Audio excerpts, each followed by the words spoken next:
Alright, welcome back to my Heavensward playthrough, or post-Heavensward playthrough. Today we'll be finishing up the rest of patch 3.2, the Gears of Change, and we'll be moving into Revenge of the Horde, patch 3.3.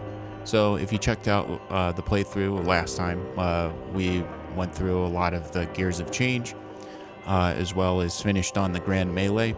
So without further ado, I'll jump in here and begin this next episode of my playthrough. For those we can yet save, Sir Emmerich is beaming with pride.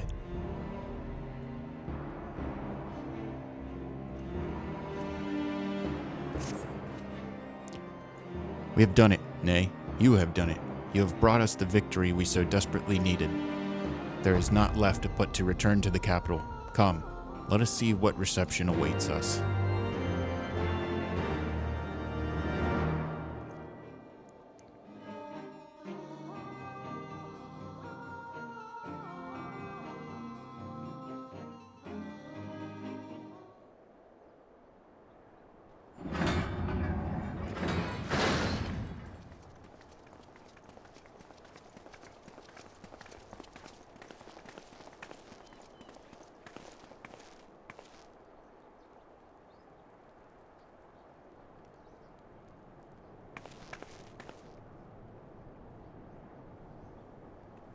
My lord!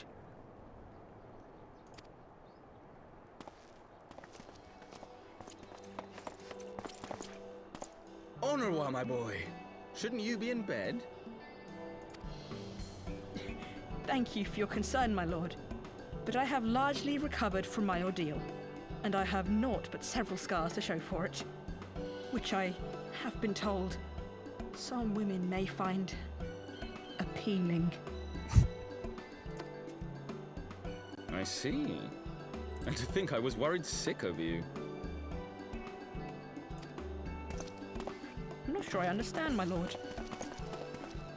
Well, let's put that theory to the proof, shall we? My lord? 'Twould seem that a great many things have occurred in my absence. I thought I might begin to make amends by welcoming you in person. The messengers spared not their chocobos to bring us word of your victory in the Grand Melee. I cannot well describe our elation when we heard the news. It called to mind the day we rejoined the Eorzean Alliance, and I glimpsed hope rekindled in the eyes of the people. The Fury herself ushers us into a new era. Sir Emmerich, the time is now. Aye, that it is. Reconvene the conference and summon Vidofnir to Falcon's Nest. We will make peace with Hraesvelga's brood and hasten this bloody war to its end. Yes, Lord Commander.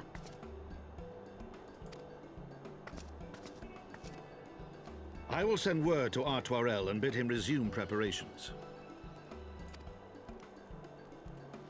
Emanuele, you will place yourself at your brother's disposal. He will be glad of your assistance.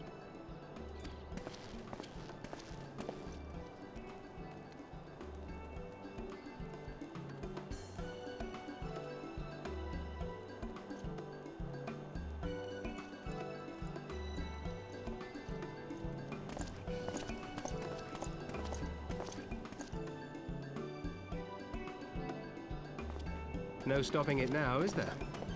We should inform Stola and the others.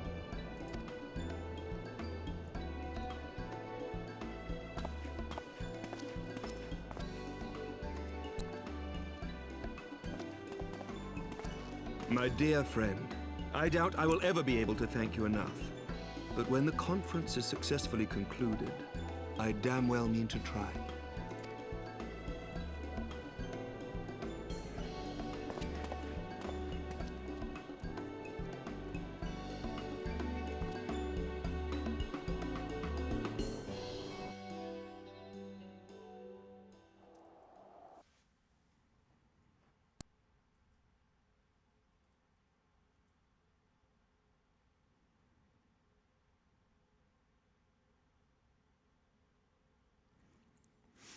I thought it was nice to actually hear some peppy and upbeat music there for a change.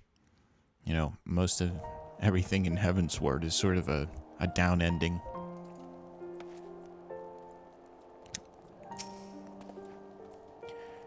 They say you dueled General Rahaban with a ring of flames. I did not think the man so ostentatious. Would that I have seen it.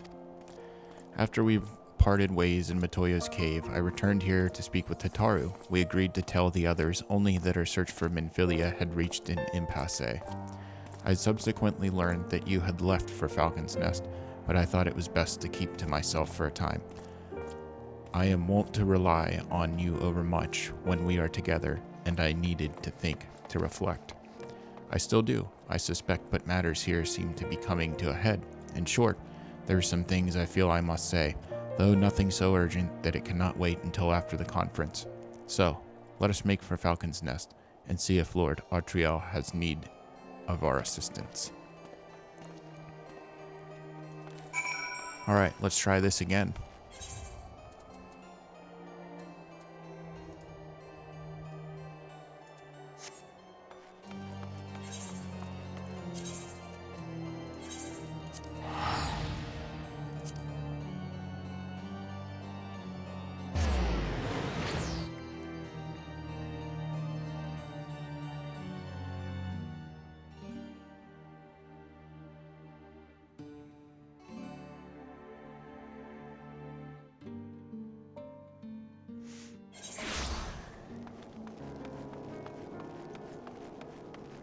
Someone's got a lightning pony.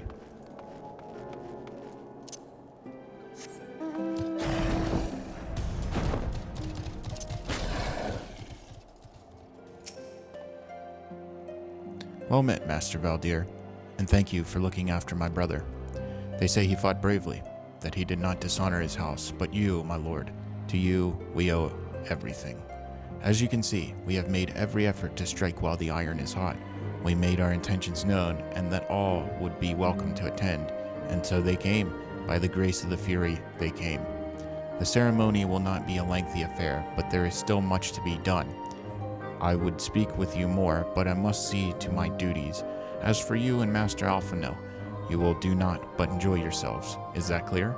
If any dare beg your assistance again, I will have words.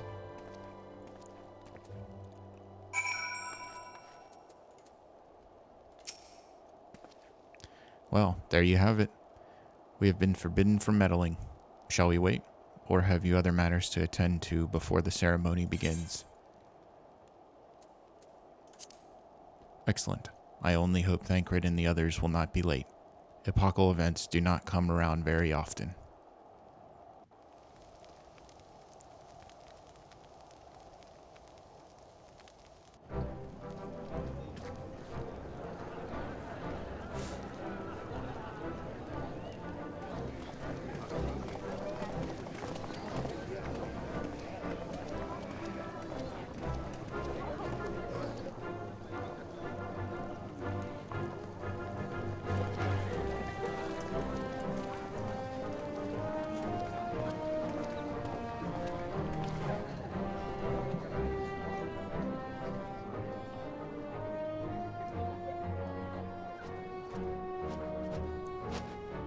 The appointed hour approaches. Aye.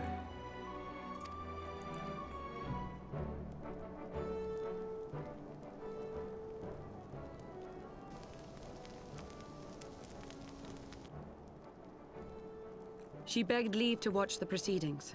I saw no reason not to grant it.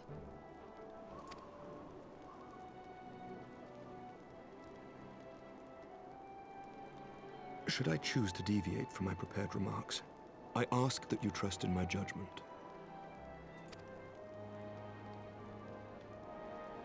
Have I ever done otherwise?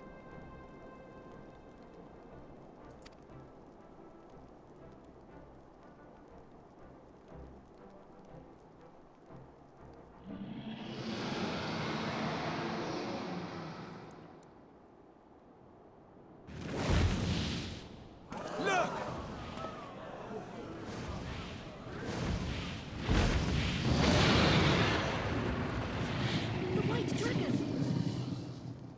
Ah, how long it hath been since our peoples met thus, children of Thordan, even by our reckoning.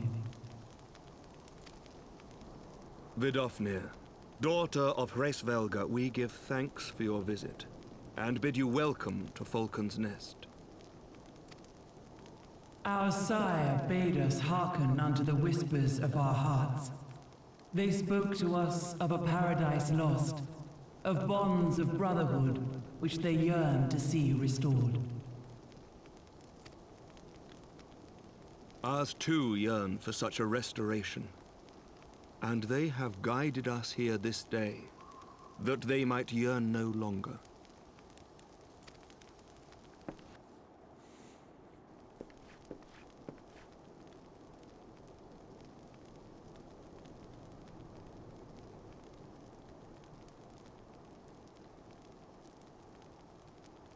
Brothers and sisters, ye who stand as witness, hearken to me! Since the days of Eld, when the bonds betwixt man and dragon were sundered by our hand, our peoples have known only war.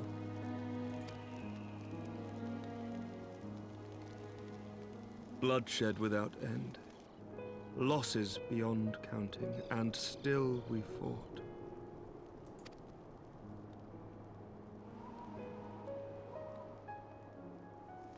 Some wounds do not heal. The dead cannot be returned to us. But we, the living, can yet choose another course. Here and now, we can lay down this burden, this hatred, this vengeance. Our forebears fought not so that we could die, but that we might live. So let us honor their sacrifice and spare our children this death sentence. Let us gift them a new legacy. Life.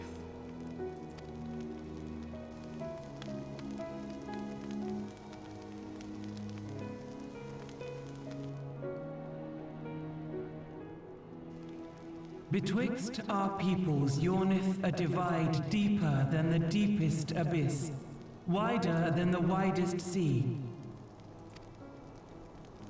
Generations will live and die ere this divide is bridged.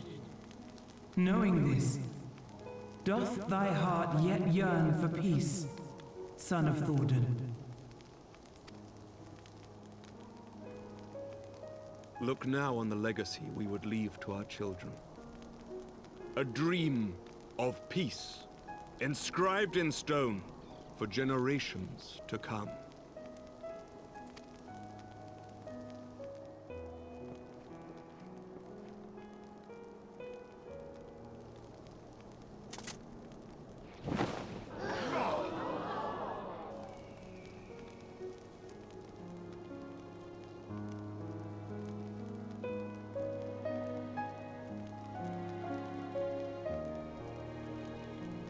Father and his beloved, as they were so long ago, happy and at peace. The dream they shared shall be ours once more.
forgetful that thou wouldst forsake kith and kin and consort with the spawn of Thornton?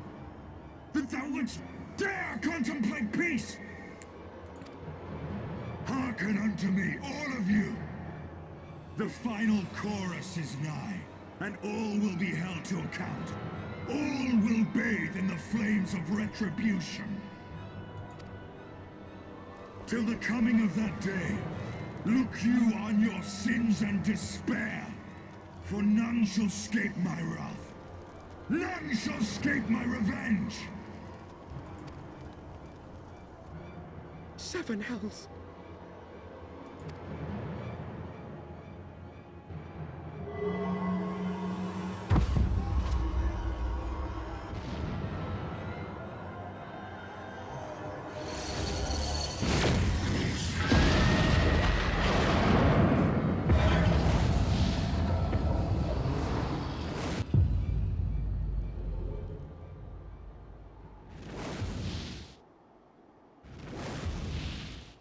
Damn you, Nidhogg.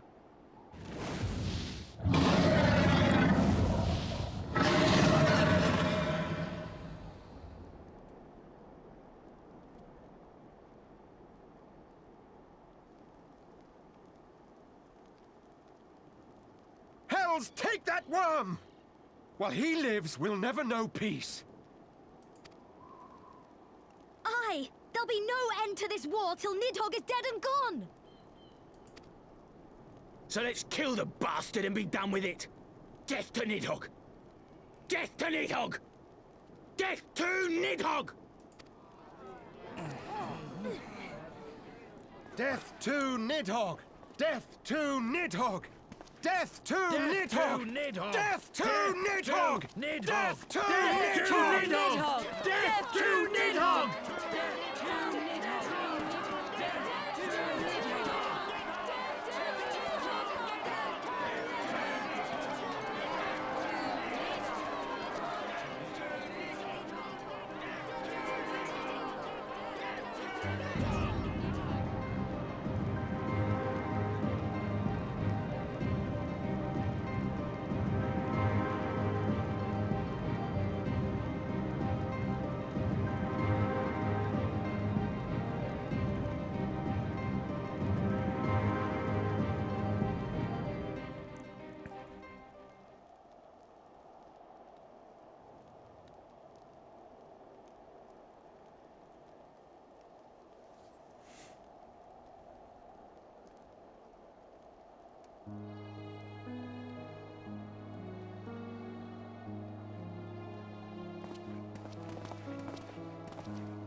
There they go, the last of the guests. Having come hither with their hope in their hearts, they depart with hatred and bloodlust. Until the moment I saw him strike, I still held some small hope that what you had seen in Azaslaw was an illusion, perhaps, but he acted without hesitation, as did Sir Emmerich. For a mercy, Vidofnir's wound was not mortal, or so Lucia tells me. The dragon was spirited away to Anix Shrine to receive care from her brethren. We can but hope her recovery is swift. But such was surely Nidhogg's intent, to deliver a proclamation not only to the children of Thoradin, but to his kindred. War is coming, and ye who do not stand with us stand apart. She was an example, a message to her brood, another instrument of his vengeance, like Estinian.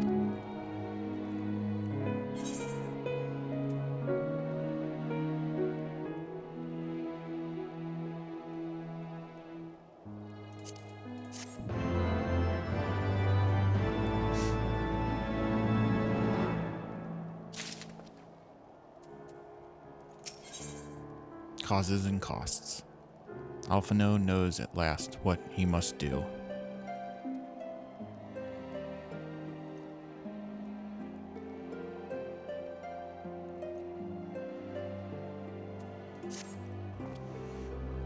When I said I wished to speak with you after the conference, I confessed I envisaged rather happier circumstances. If anything, however, this latest tragedy makes the need more pressing. There are things I must say. Not to the warrior of light, or even my fellow scion, but to you, Alaric, my friend. But not here, no. But of course. The intercessory in Camp Dragon's Head is still open to us. Let us go there.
Forgive me. That took longer than expected.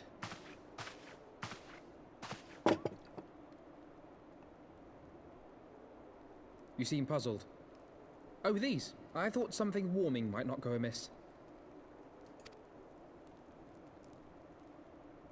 It was not all that long ago that we sat here, you and I. In our very own falling snows, as Lord Horshvon called it. I still struggle to believe he is gone. And Azelle too. I had such hopes for her.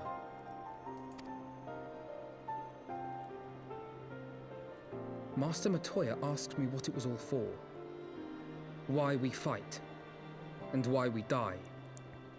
Were I still commander of the Braves, I would doubtless have replied, for the future of Eorzea. But I'm not that man. Not anymore. I needed a new answer. One that I could live with. And when I saw Estinian at the ceremony, I knew at last what it was.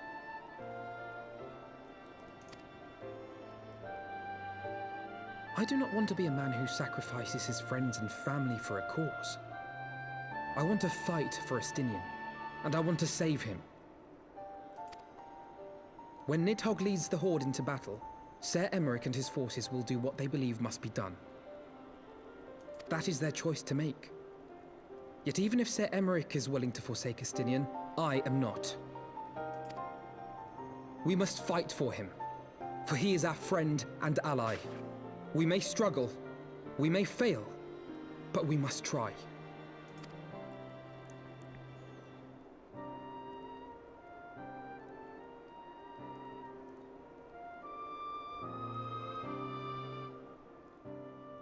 Let's do it. Let's bring back Estinian.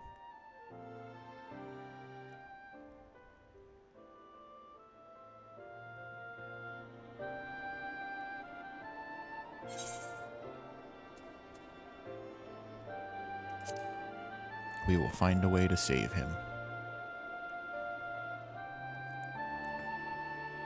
We will. I know we will. Oh yeah.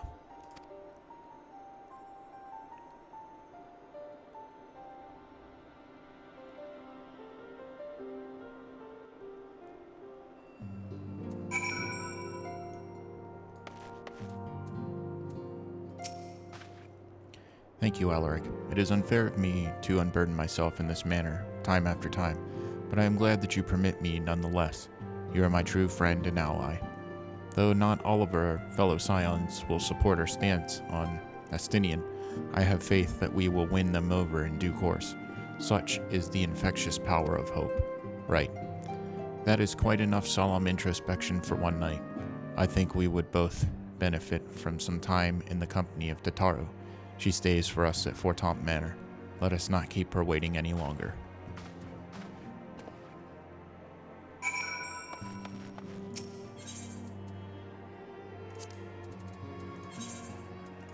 on second thought, I'll just teleport there.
Yet again, we walk in an all too familiar path.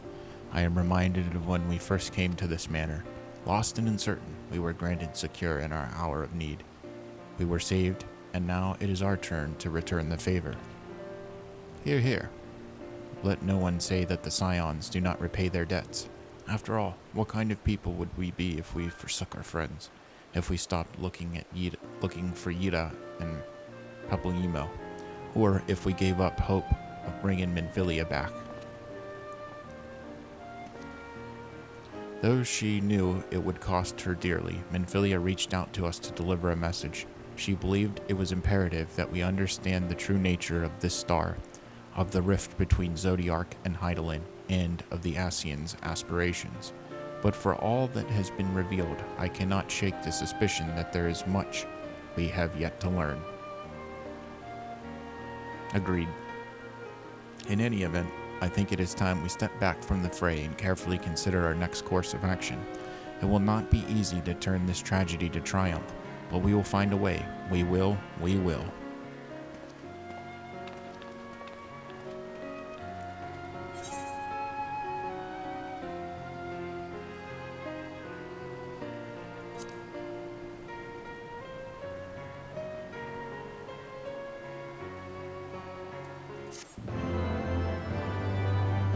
I think that's the correct choice for warriors. I could be wrong, though.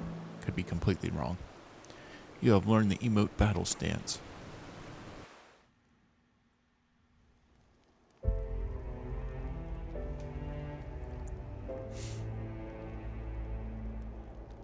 Of all the ways for it to end. Even before his transformation, I could feel the worm's hatred swirling about Estinian. The terrible, all-consuming rage. Enough to fuel a 1,000-year quest for vengeance. It was all I could do not to run away screaming.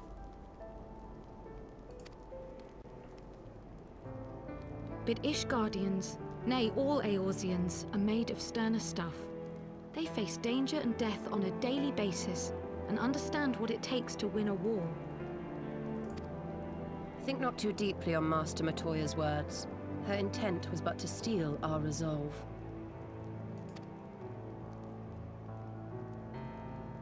That, and to remind us to look beyond these passing conflicts to trials greater still, to the truth which hides at the heart of this world. So that's your aim, is it?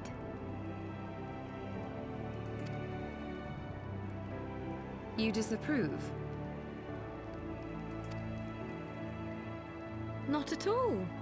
I believe it's traditional for the student to follow in the footsteps of the master. And you are so very alike.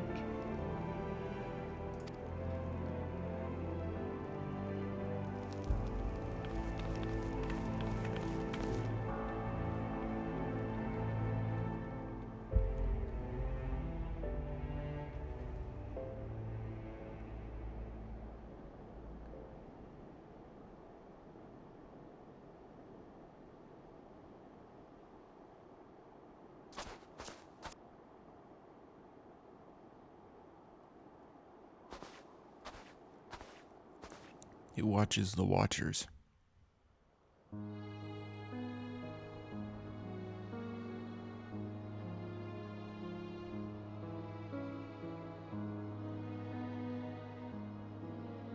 Change. That great inexorable wave was upon us, and soon all of Ishgard would bend to its will.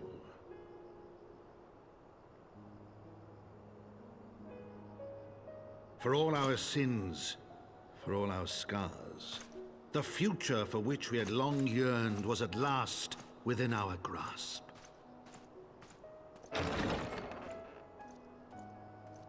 But it would be bought at a heavy price. For in those twilight hours did Nidhogg cry out for vengeance, and his brethren raise their voices for the final chorus of the Dragon Song War.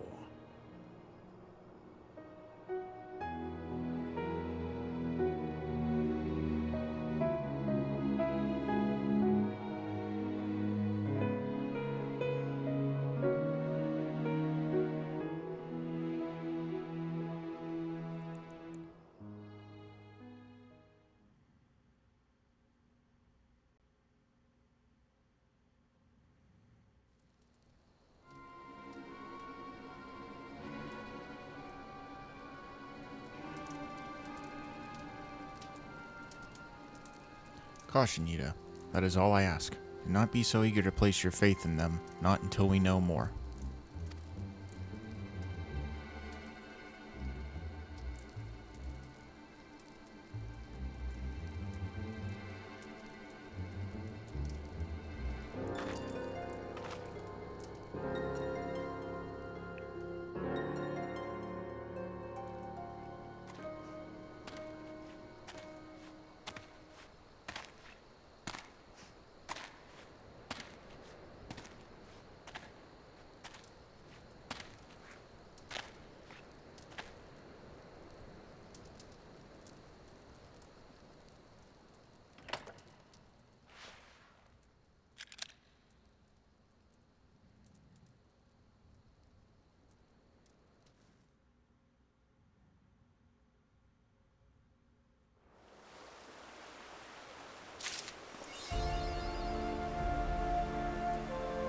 Alright, first gear achievement.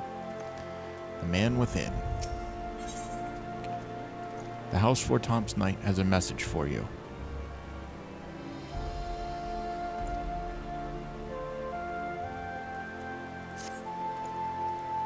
Master Valdir, it is well that you are here.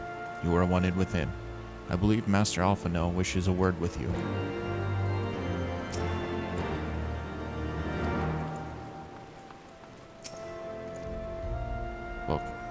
Well, come, Master Valdir. Shall I show you inside the manor?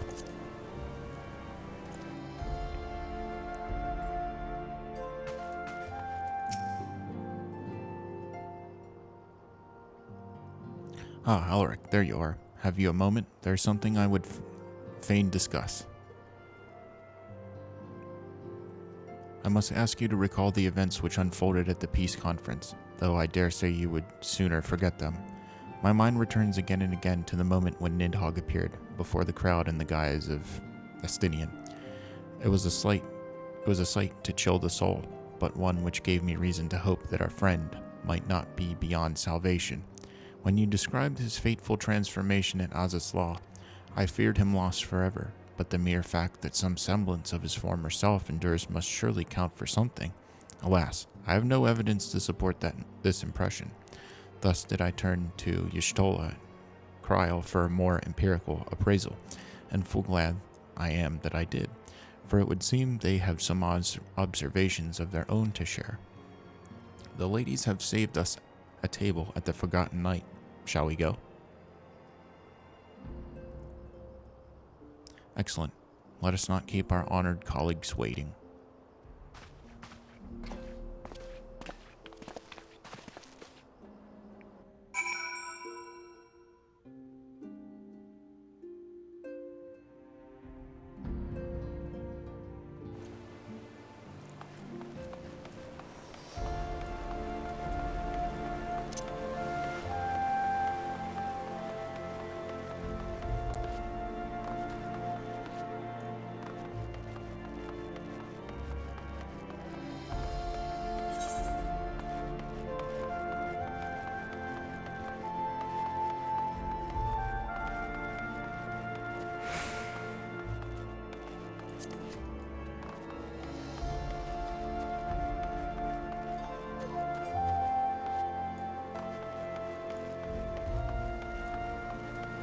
And of course, I'll go the wrong way.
We have kept you waiting over long, I fear.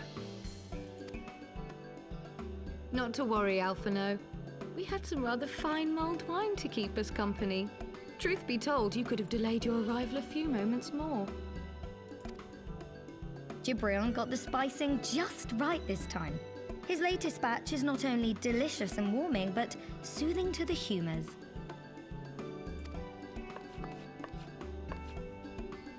Indeed. But 'twas not to soothe our humours that we gathered here. Ah, no, quite right. The matter of that poor dragoon. You have discovered something. A means to save him? Let us not jump to conclusions, shall we? Assess the facts presented, then make an educated analysis, as you were taught.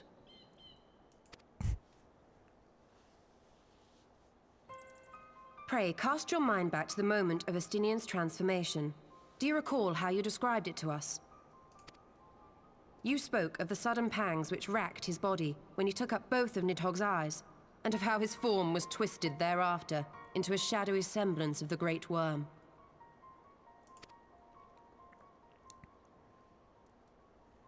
When he appeared at Falcon's Nest, the worm's eyes were fused to his mail. Would that only his armor had been corrupted. Snaking forth from the eyes, I descried dark tendrils which entangled his very being. His ether has been all but smothered. Then he is lost to us forever? What did I just say about jumping to conclusions? Y'shtola clearly stated all but smothered. As I later discovered, her impression matched my own.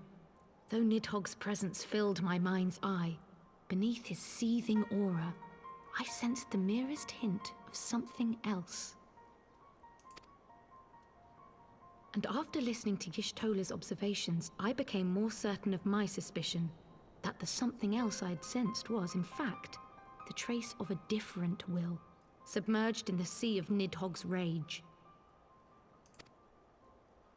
You mean? Yes, 'tis like that Estinian spirit yet lingers. Can we not wrest him from Nidhogg's grasp, then? Tear the eyes from the armor? We know not if that would serve to separate Worm's soul from man's. None have ever attempted such a feat. Should it offer even the faintest hope of success, then by the gods, I shall be the first to try.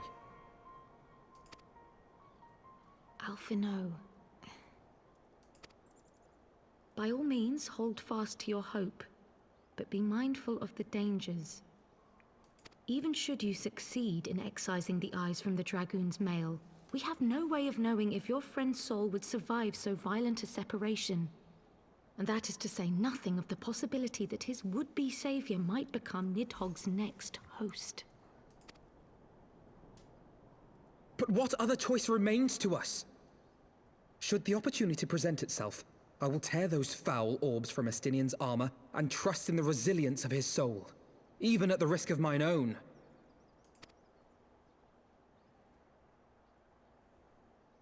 Ah, I found you at last.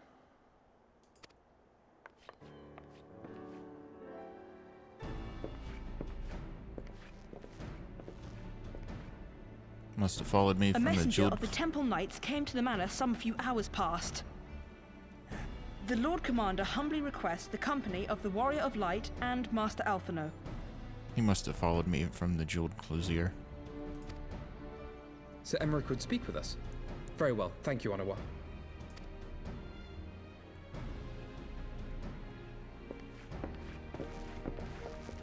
'Twould seem duty calls. Pray see to yours, and we shall return to ours. Thank you, Y'shtola, Kryl. Your words have given me hope where there was none. Come then. Sir Emmerich awaits.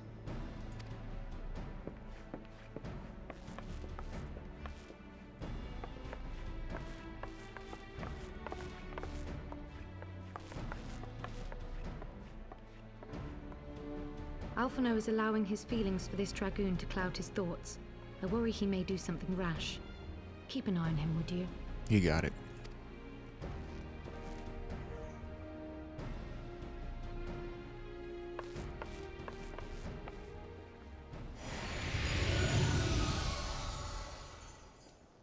They think more of their friends' deliverance than their foes' defeat. But will history commend their fealty or condemn their folly?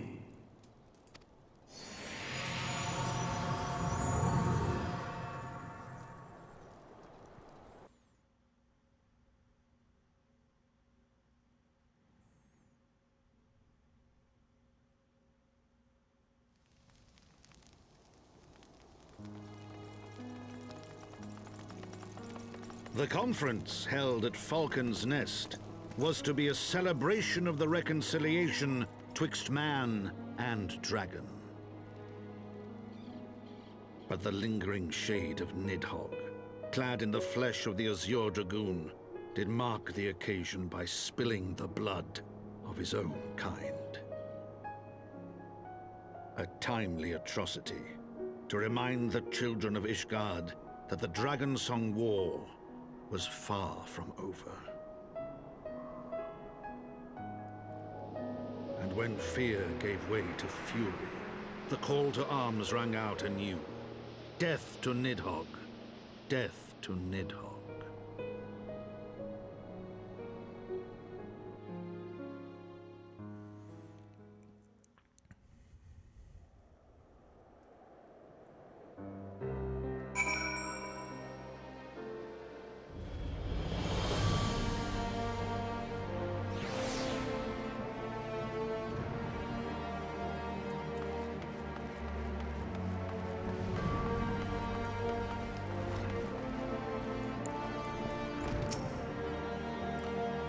What news has Sir Emmerich to share with us? I wonder.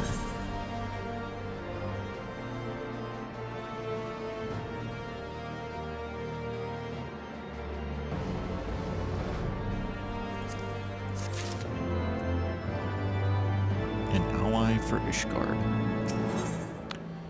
Alphino is eager to hear what tidings Sir Emmerich has to share.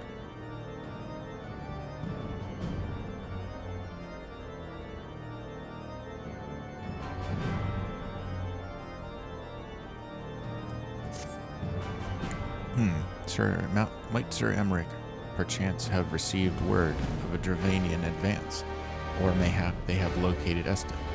That is to say, mayhap Nidhogg has been found. Come, I would hear what the Lord Commander has to say.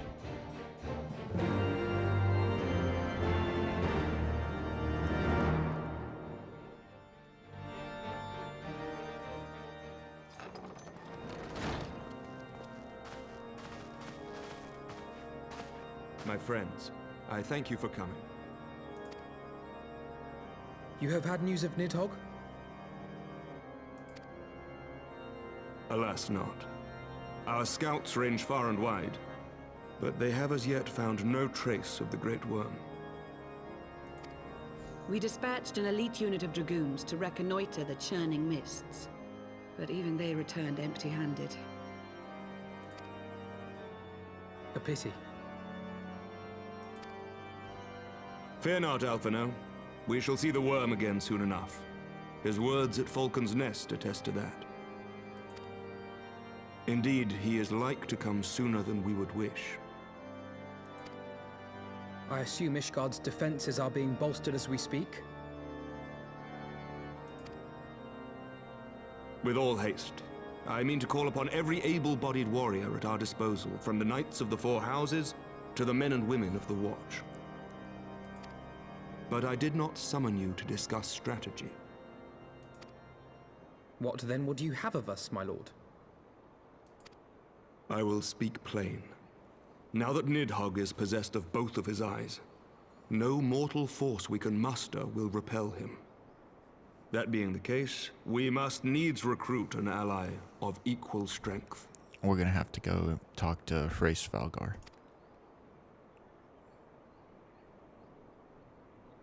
You speak of Hraesvelgar? Yep. I do. To whom else could we turn? That he is Nidhogg's equal, I do not deny, nor can I name another. But convincing the reclusive creature to do battle with his own brood brother will be... how shall I put this? It will be no small undertaking, yes.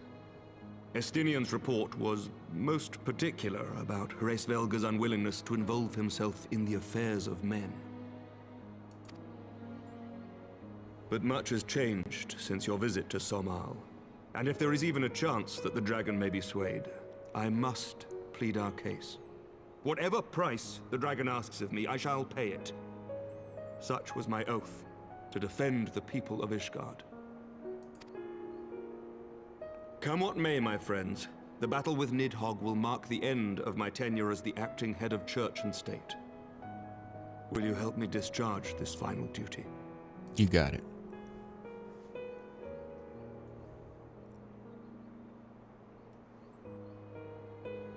We will, my lord, though I fear our involvement offers no guarantee of success. Come then, we will depart at your leisure. Thank you. Both of you. The city is yours, First Commander. My lord, we shall pray for your swift return.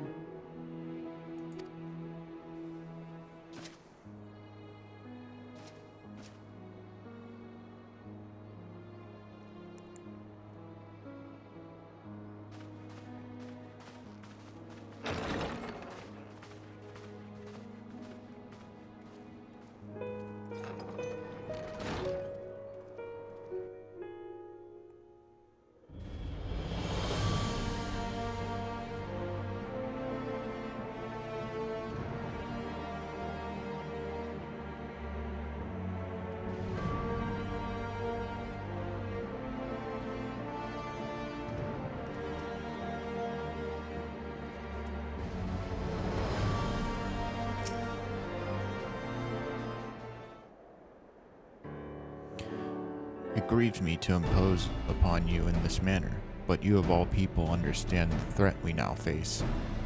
It is no imposition, Sir Emeric. To Alaric and I, Ishgard is a second home. After the many battles we have fought and the bonds we have forged, the plight of your nation has become our own. If there is aught that we can do to its aid in its salvation, then pray impose all you must.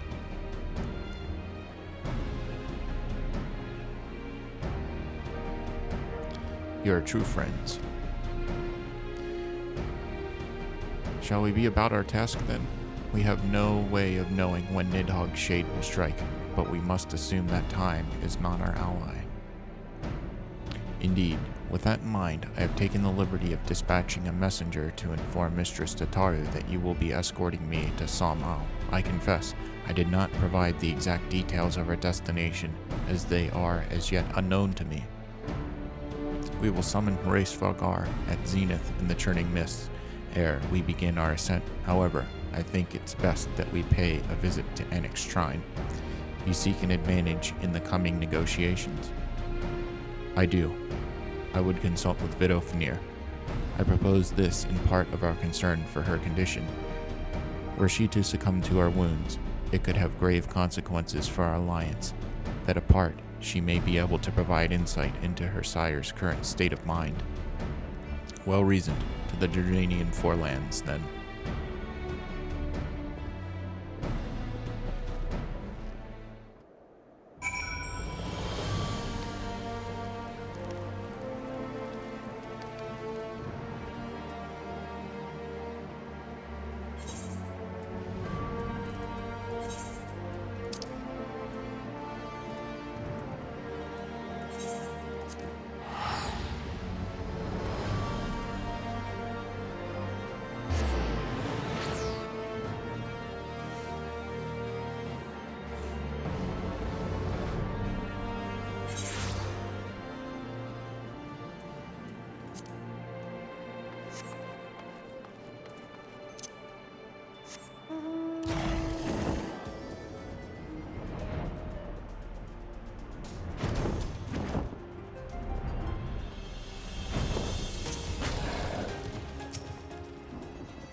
Ah, 'tis the warrior of warriors and his companions. What bringeth you to mine abode?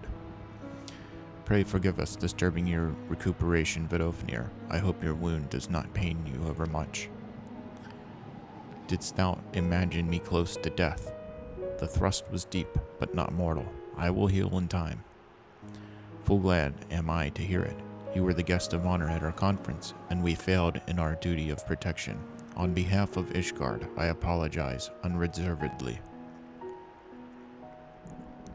I am a dragon, full grown, and thou thought to protect me, mortal.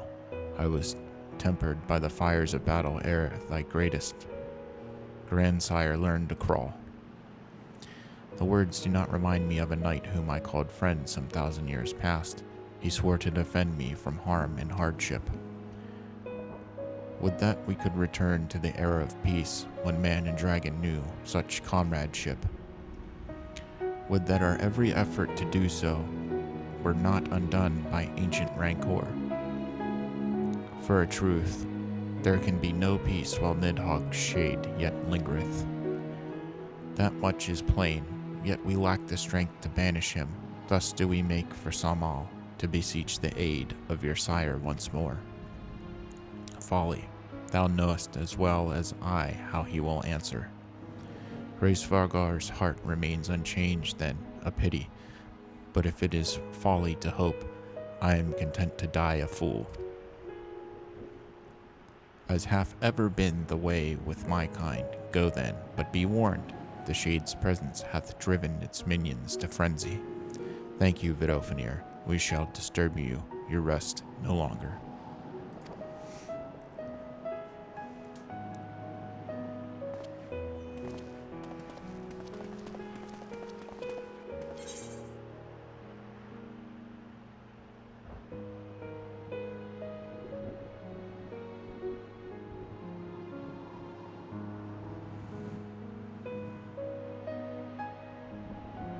I'm going to take the steak.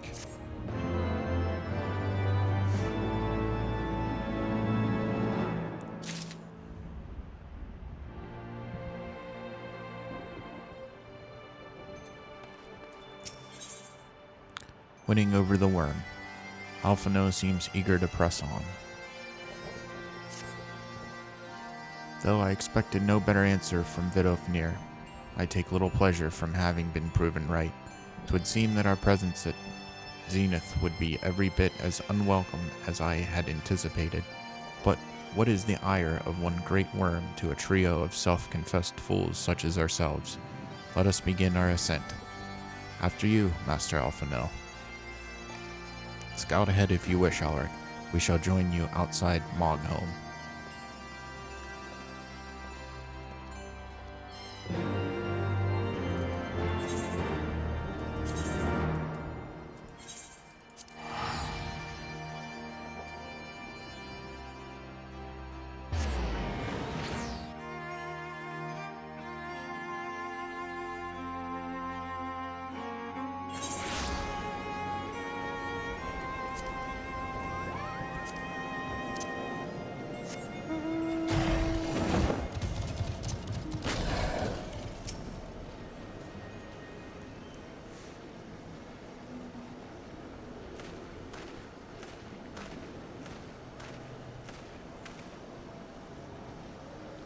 I had heard tales of the world above the clouds, but never did I dream one's mind paints a pale picture of its majesty.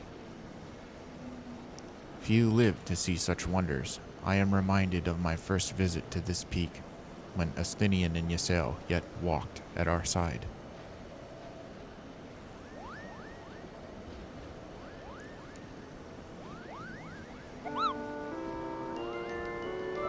Kupopo, is that you, Alaric?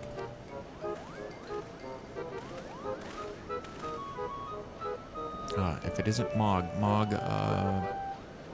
don't tell me you forgot my name, Kupo. After all we've been through together. But at least you remember me. You do remember me, don't you, Alaric?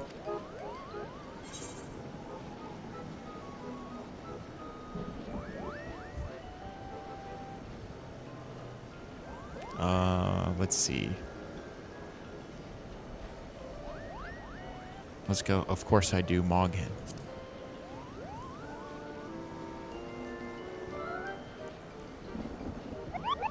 Phew. You seemed a bit hesitant for a moment there, but I'm sure you were just fondly recalling the time we camped near Zenith, right, Kupo? But putting our shared history to one side, what brings you and your friends to Mogholm, Kupo?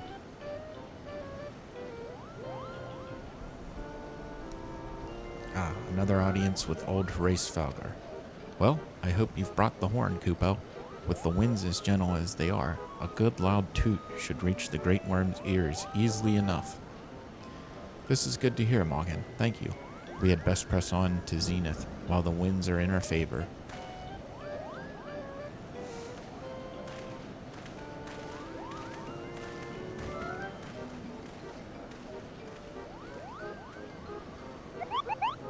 Now that was unexpected, Kupo. Chieftain Moglin will want to hear about this.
You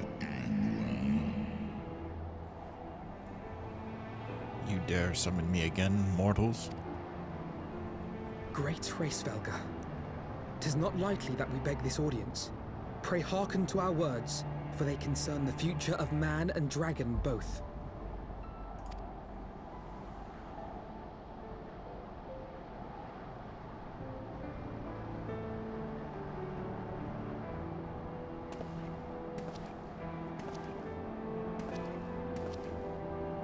Greetings, Hraesvelga. I am Emmerich de Burrell, acting ruler of the nation of Ishgard. I am come before you to parley on behalf of my people.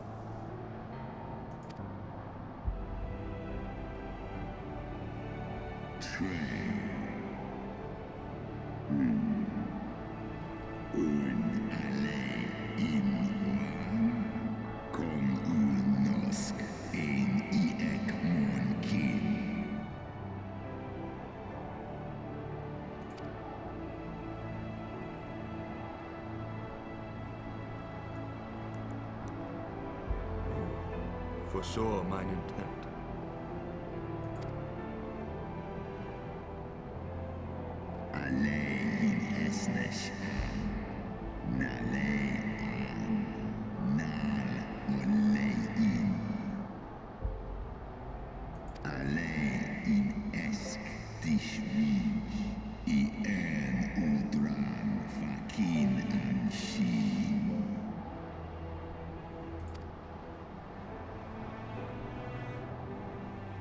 Lis echniteg casmon ikin lis noan jas an es in salen monanes undahai in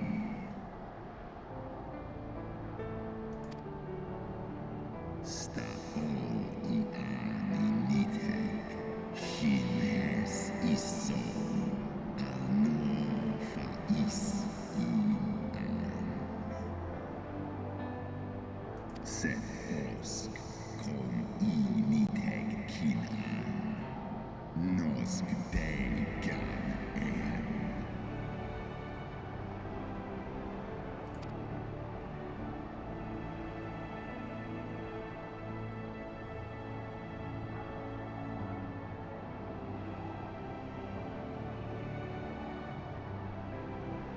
We understand that in your despair at man's betrayal, you seek only the refuge of solitude.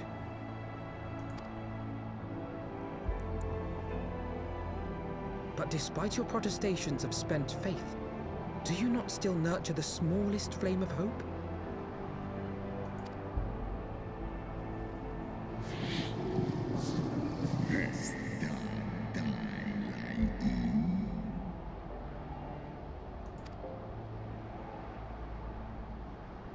I do. If you claim I see falsely, then tell me, why did you consent to bear Rizel upon your back? Is no Caesia in holes extier valsu nesc an in escba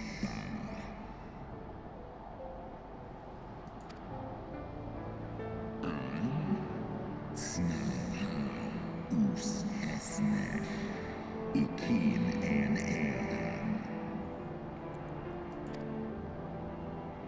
So you do distinguish between those who acknowledge and repent their sins and those who perpetuate them. Interesting. It seems to me that you have not, in fact, lost faith in mankind as a whole.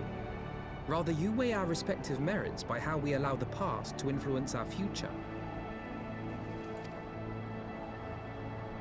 Snusk in letlai, nlosk asisa, ekmon kin unaen.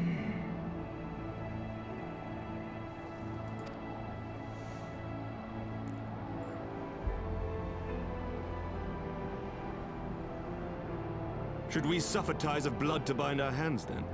Nay, if the crime is one of unconscionable evil, we must needs condemn it, even should the transgressor be our closest kin.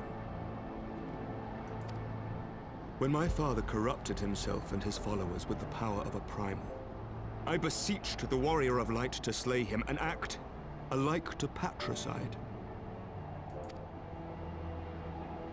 That he did not die by my hand matters little. If anything, it heaps greater disgrace upon my name.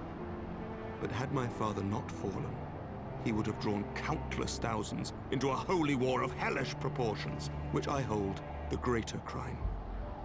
Thus did I order his execution, sparing the lives of my people and yours. Alas, your brother Worm now prepares to murder those whom I sought to spare. What is more, he has taken my comrade's body for his own. But if I must slay my dearest friend to defeat my direst foe, I will not flinch from my duty. Segmon infim, ses antis ekmon, kill al ud.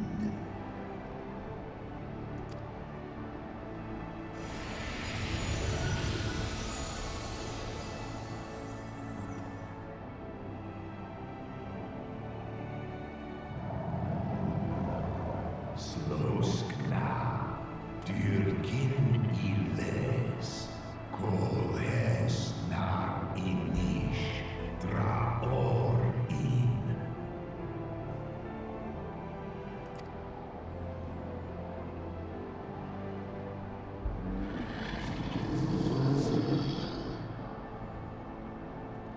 Da niteg, garjas, nosk in an, slisva holkas, kai in na.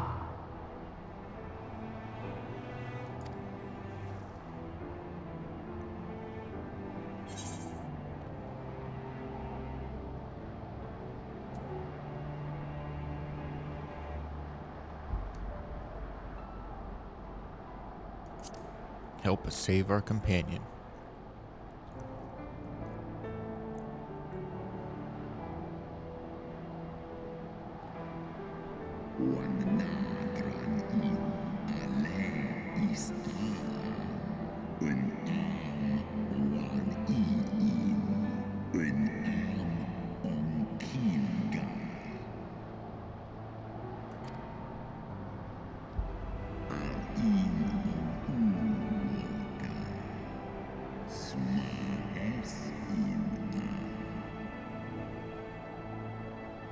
Sway in Ratatoska this die an. Slosk kin. Skor ich les imo.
I believe I spied a wyvern landing just outside the palace. It is doubtless one of the children of whom Horace Valgar spoke. Come, my friends, let us not keep our escort waiting.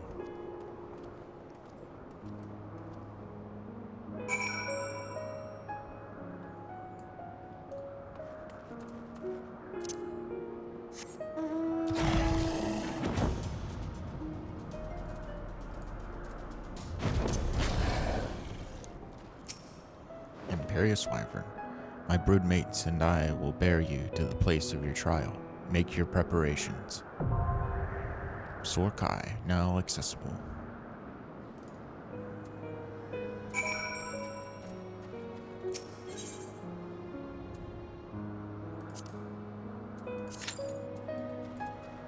Hmm, 11-minute wait. let's go ahead and do some fates then.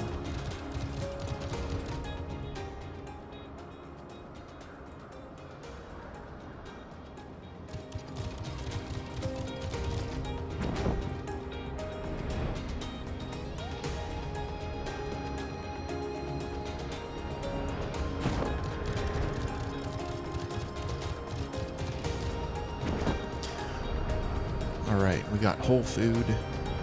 Yeah, let's go hit whole food.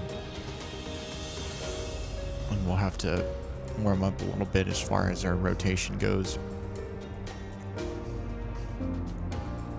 Otherwise, because I don't want to go in there clowning. Waiting for... Okay, we'll do this one.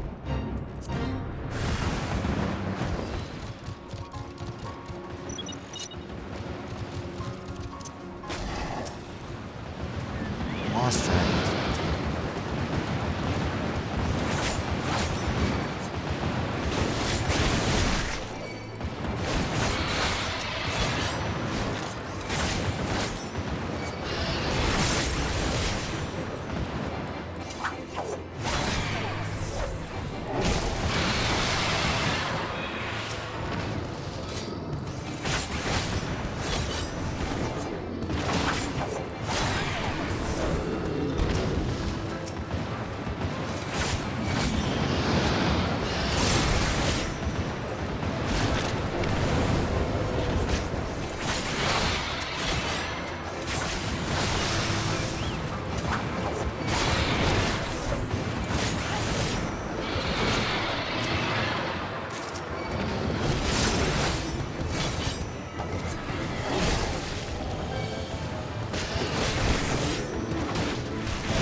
we're at about 7 minutes.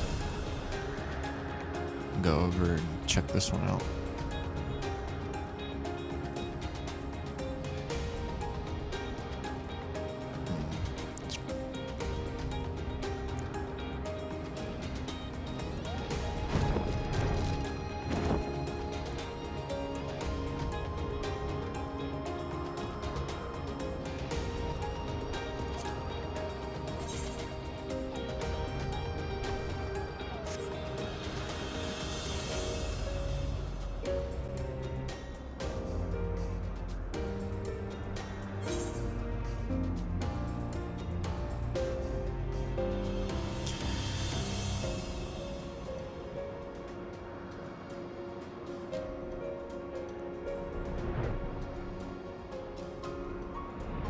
Unmaneuvering Moogle.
Alright, let's see what else we got.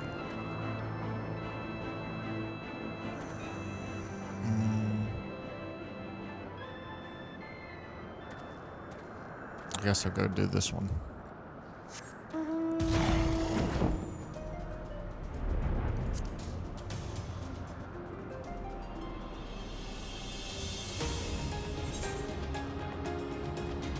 Man, we still don't have the party rolls for this.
Oh, wow, couldn't have timed that better.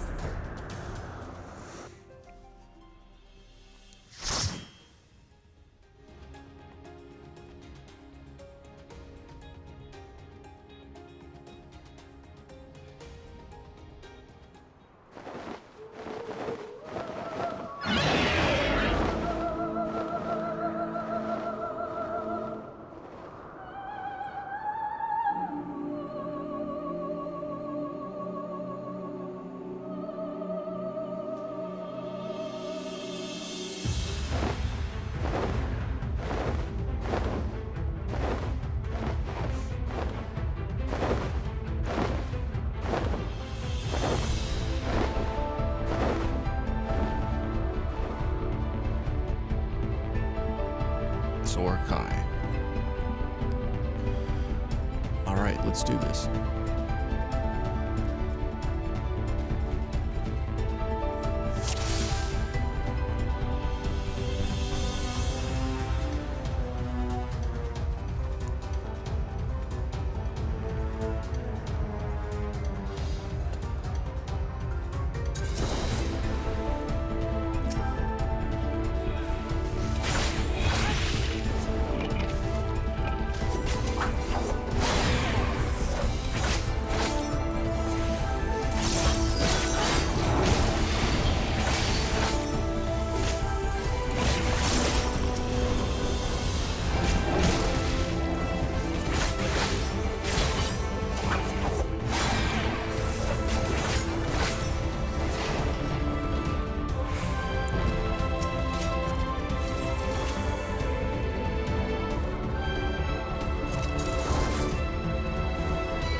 Alright, Chieftain Moglin.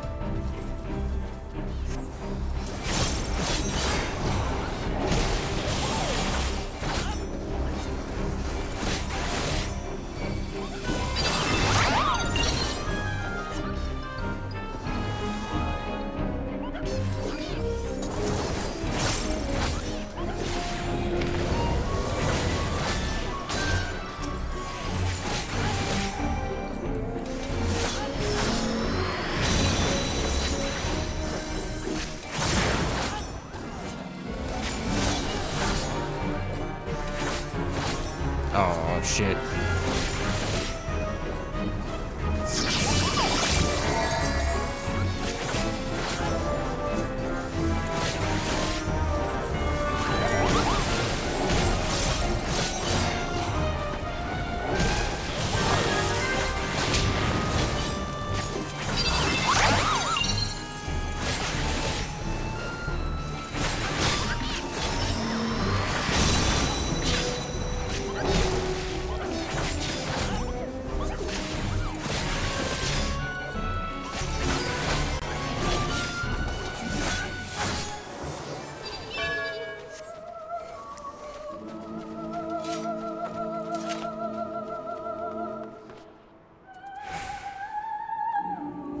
Almost hit that Moogle back into the resurrection circle. Well, I did, but...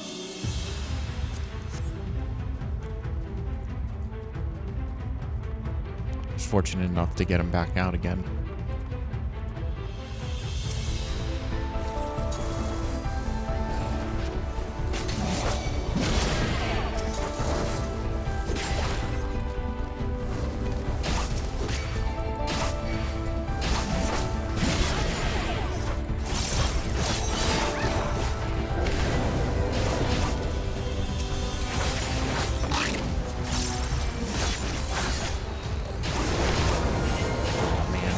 That positional so badly.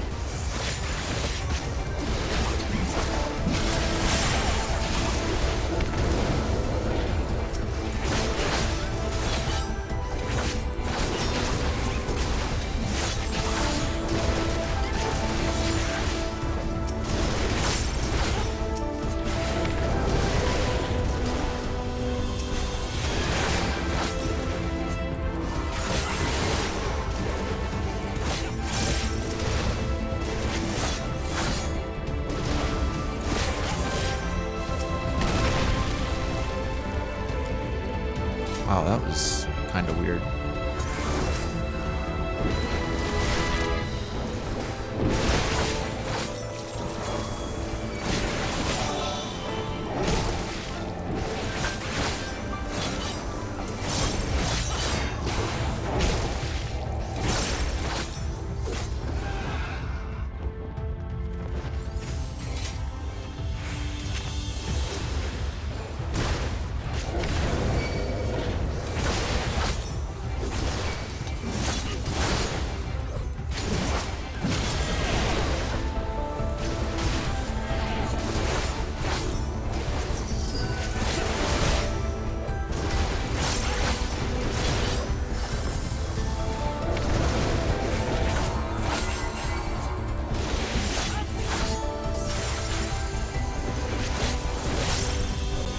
Just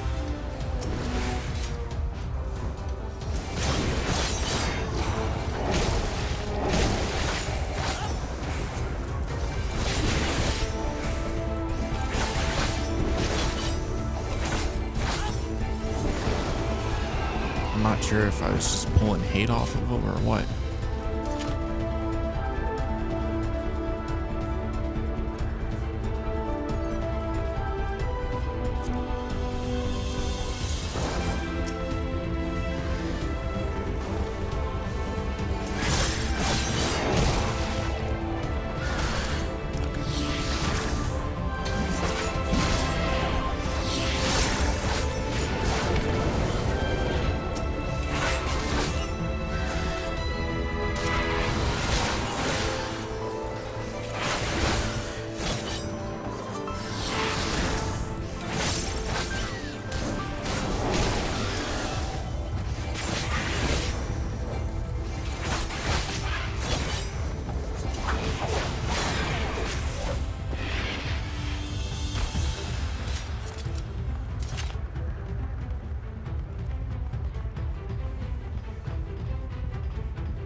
All right, here we go.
Oh, never mind.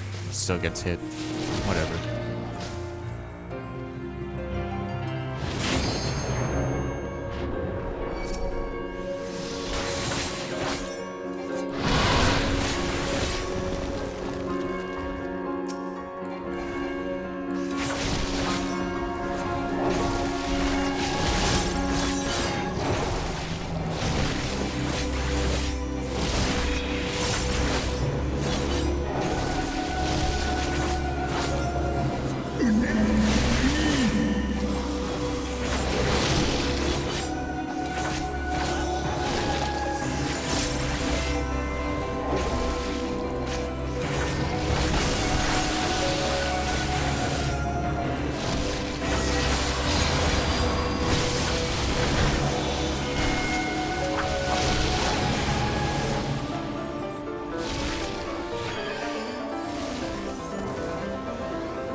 Too. All right, sweet.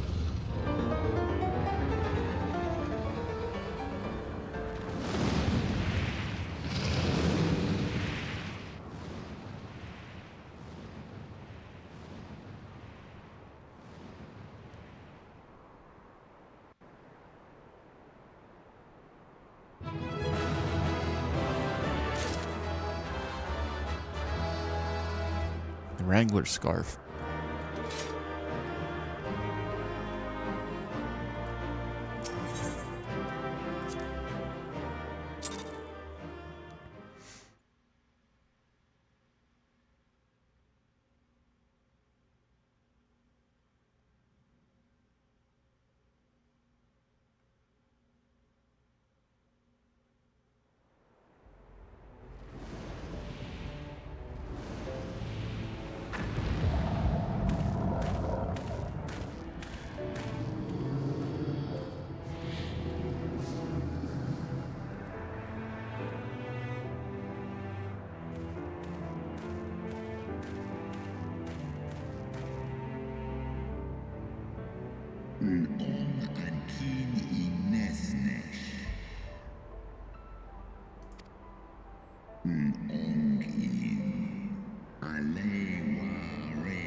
Your trial is ended as well, then? Mine was brutal beyond reckoning. Vedfalnir seems ill-acquainted with the notion of mock battles.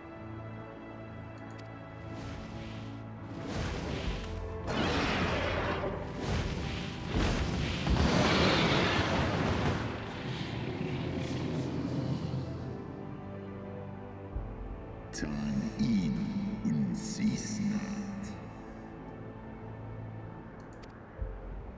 Sword as finan, stiskar ikim, el en in an, sedgar initek.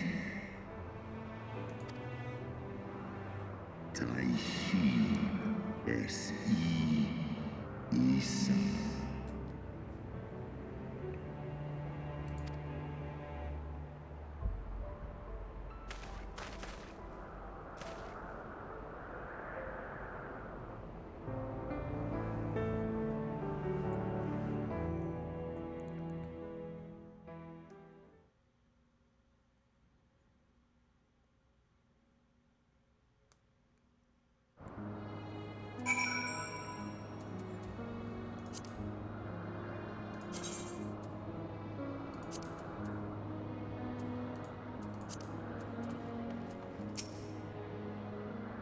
Make sure that's unchecked so that what happened last time doesn't happen again. Oh, my poor ribs.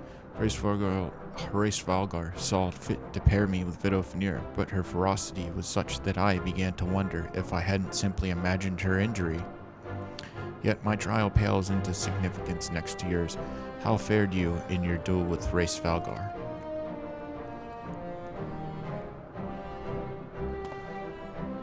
I take from this that your battle was rather more involved than my own. Vidofnir seemed largely concerned with how long he could keep me rolling in the dust. Between dodging snapping fangs and slashing claws, I scarce had time to aim a bow. Oh, Vidofnir. Had he truly meant to harm me, of course, I could not be standing here now. Plainly, his intent was to teach. His onslaught forced me to recall my training about the speed of the dragon, his balance, his blind spots. It was, in short, a very thorough lesson.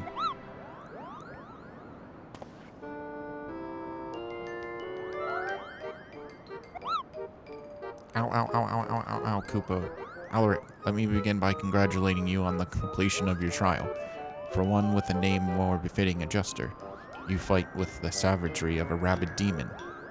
Do you see how my wings are kinked? Even my palm aches. After this drubbing, I fear my loyal subjects will have to bear the load of my personal chores for quite some time, Kupo. Possibly indefinitely. What? When I told you about Alaric's trial, I did not mean for the rest of us to suffer.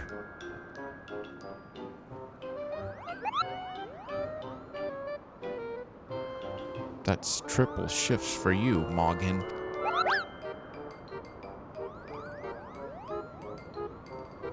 Triple? That's not fair. There's no justice, Kupo. None at all.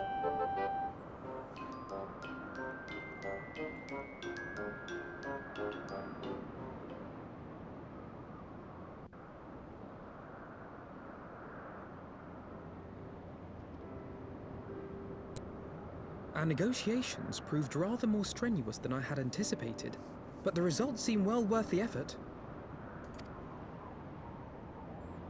The battle was indeed hard won. Thank you, my friends. I would never have earned Hraesvelga's cooperation had you not seen fit to grant me yours. 'Twas your stalwart heroism that moved the heart of the Great Worm at the last.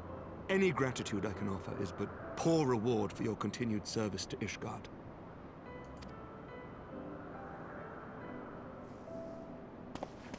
'Twould seem our final reckoning with the dread worm is at hand. I only wish we had some inkling as to when he means to strike.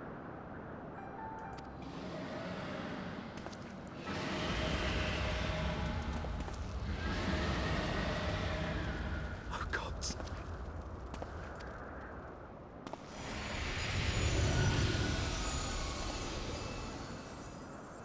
The cry heraldeth his coming. Nidhogg's shade hath taken wing. It has begun. We must away to Ishgard. Let's go. Let's beat back the Horde.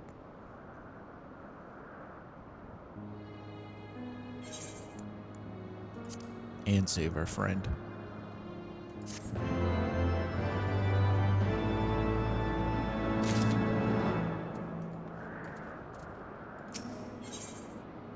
An end to the song.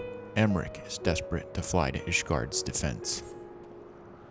Ishgard will not last long against Nidhogg and his horde. We must away.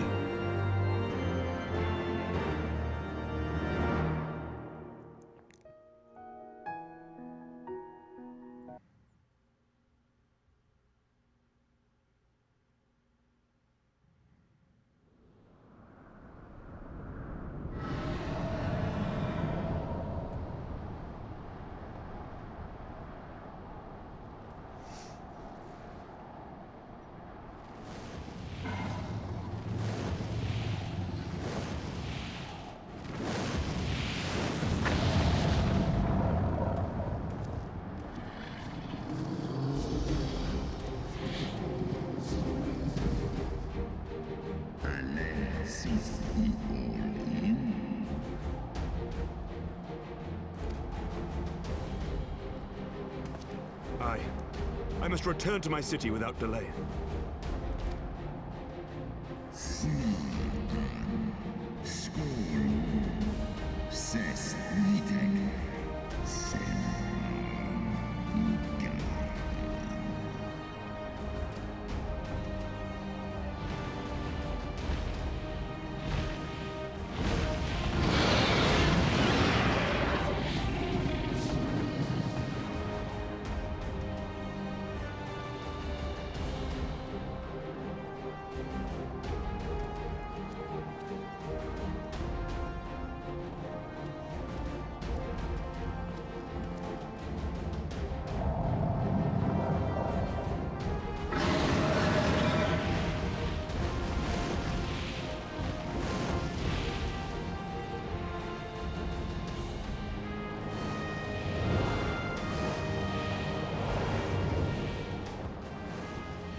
Remember your training! We hold fast until the Lord Commander returns.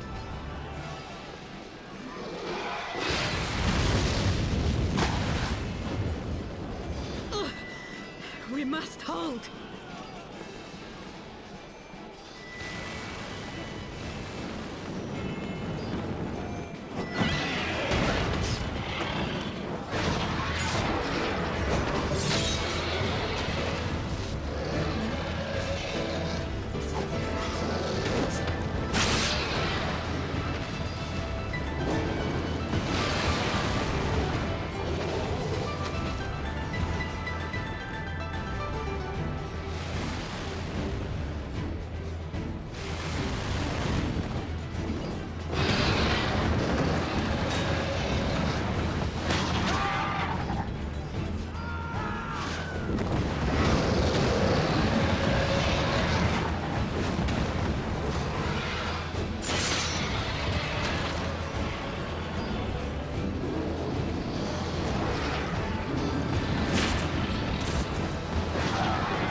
By the Fury.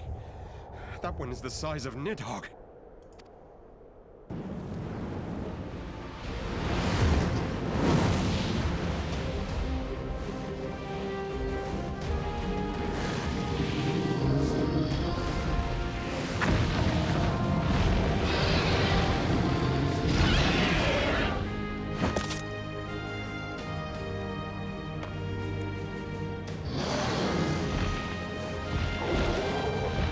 Commander!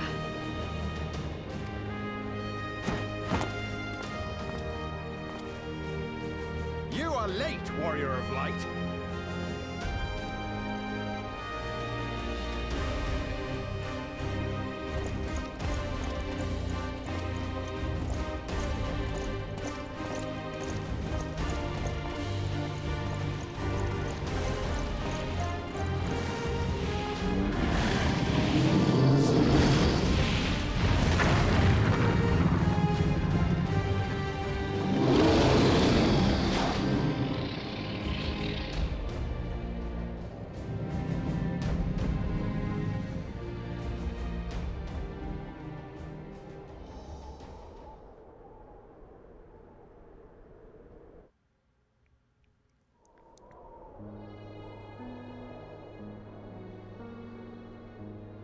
Watan and by in.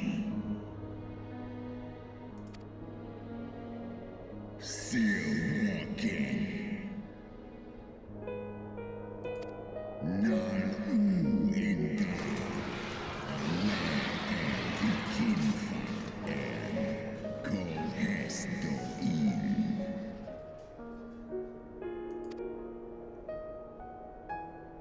Undo kai omon ikin in Castaga Stajas Skol hes som.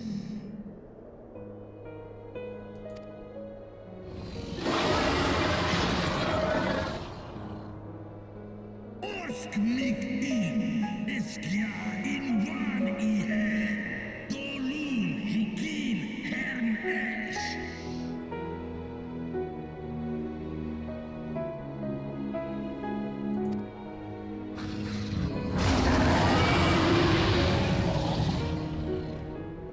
Srosgoan inna.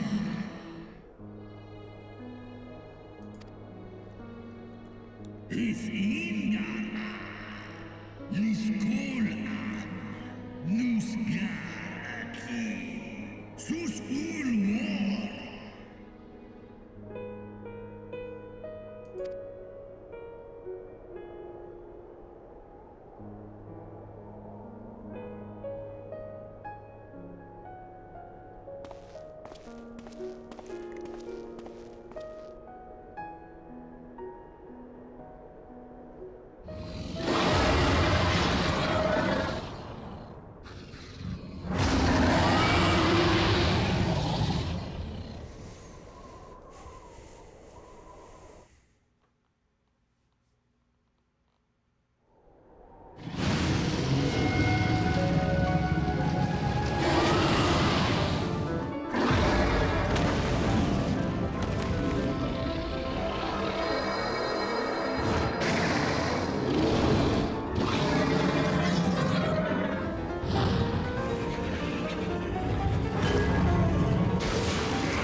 Wow, I'm not gonna lie.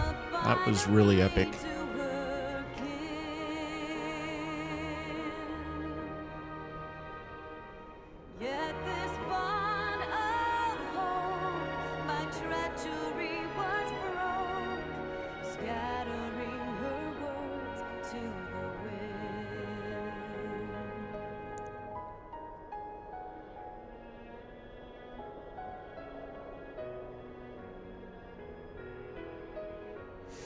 I'm going to go ahead and finish and conclude the Dragon Song More right now.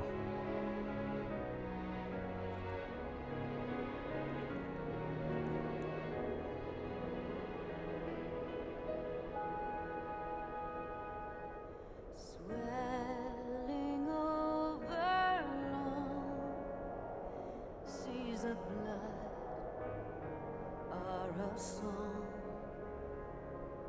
and death an afterthought to those who fight for naught. Alone, lying empty,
must you turn to empty bliss? Tell me why break trust? Why turn the past to dust? Seeking solace in the abyss. Tell me why create a circle none can break? Why must you let go the life you were bestowed? This I fear I'll never know.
Children of the land, do you hear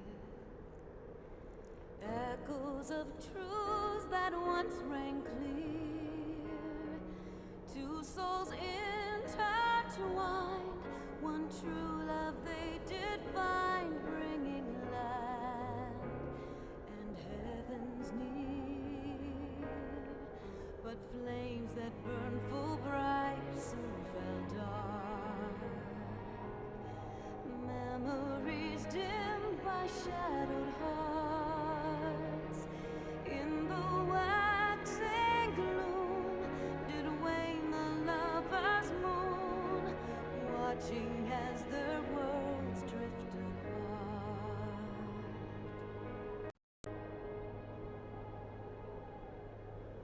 One soul's cry, a passion welling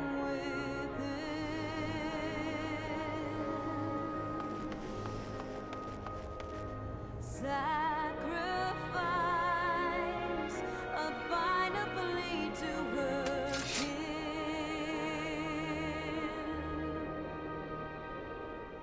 Yet this bond of hope by treachery was broke, scattering her words to the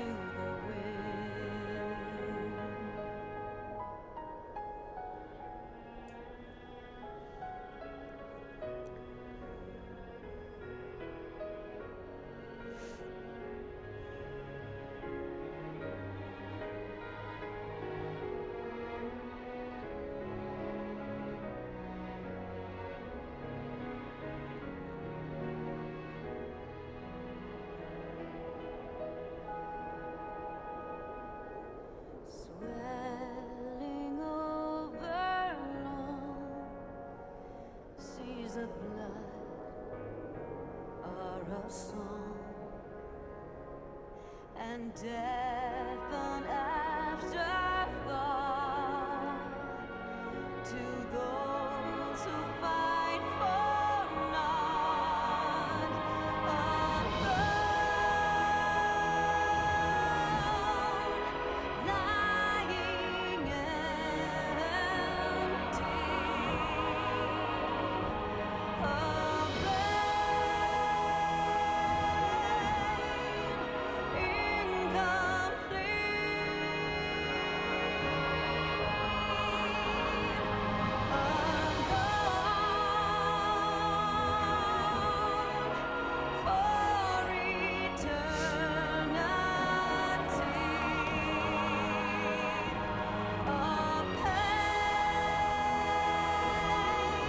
Alright, I hope this pops pretty soon.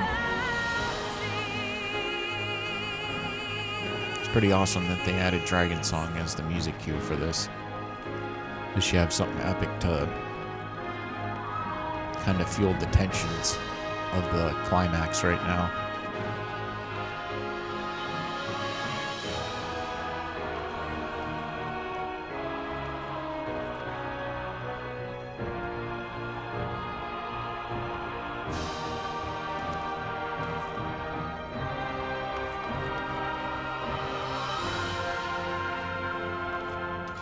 Children of the land and service, why must you turn to empty bliss? Tell me why break trust, why turn the past to dust, seeking solace in the abyss. Tell me why create a circle none can break. Why must you let go the life you were bestowed? This I fear I'll never know.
Children of the land, do you hear echoes of truths that once rang clear? Two souls intertwined, one true love they did find, bringing land and heavens near. But flames that burn full bright soon fell dark. Memories dimmed by shadowed hearts. In the waxing gloom did wane the lover's moon, watching as their worlds drift apart.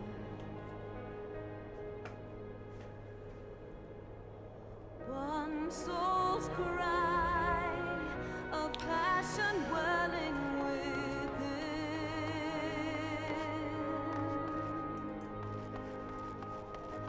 sacrifice,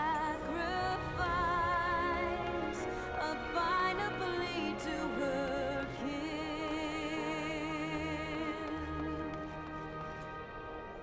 Yet this bond of hope, This is equally as bad as young Obi-Wan waiting for the field generator to come down so he can avenge Qui-Gon Jinn.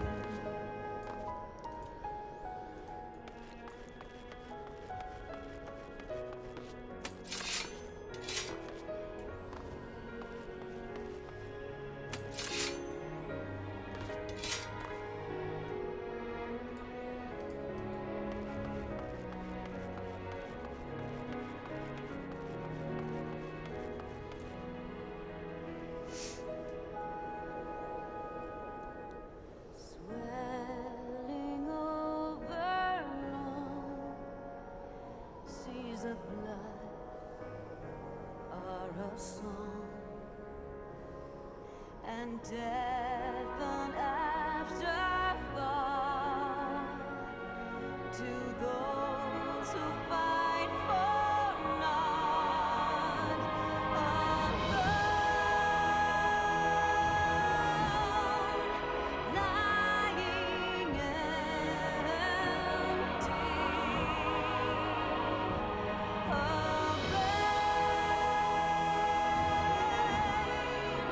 incomplete.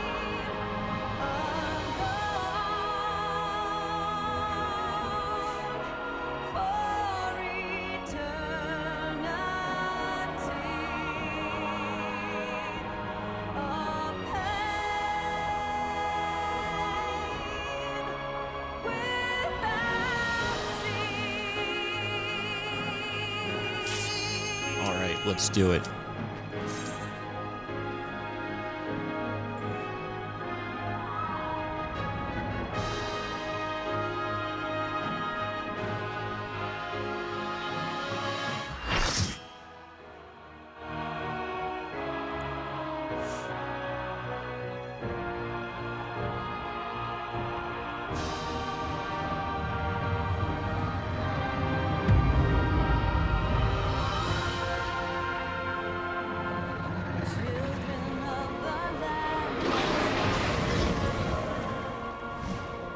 Why must you turn to empty belief?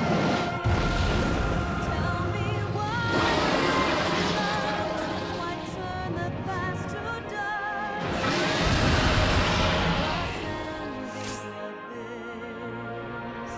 Tell me why create a circle that can't break?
I almost got caught in a really bad spot with that one.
Estinian!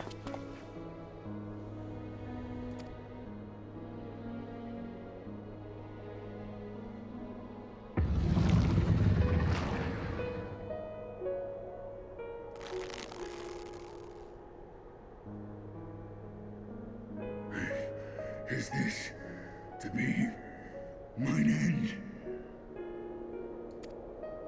Nay, I will not allow it. I am of the first brood. I am vengeance incarnate. I am Nidhogg! Thou shalt die by my hand!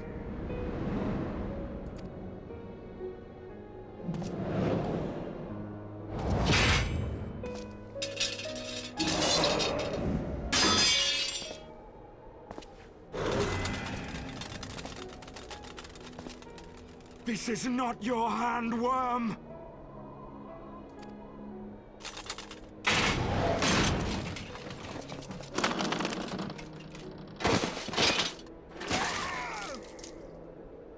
Thou wilt obey!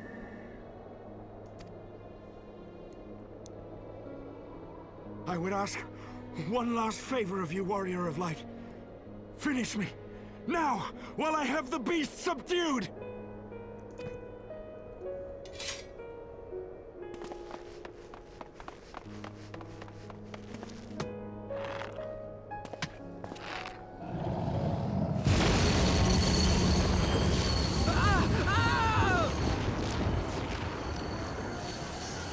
You waste your time! Kill me! It is the only way! Ending Nidhogg will be my final duty! No! You can't die like this! I won't let you!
Soul's cry, a passion welling within.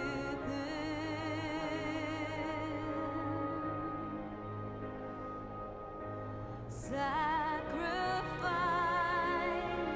a final plea to her king. The eyes! Cast them into the abyss!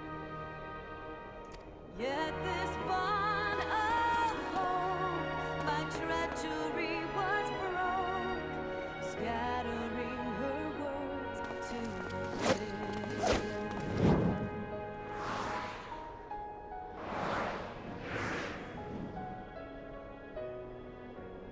Don't throw dragons' eyes off a cliff.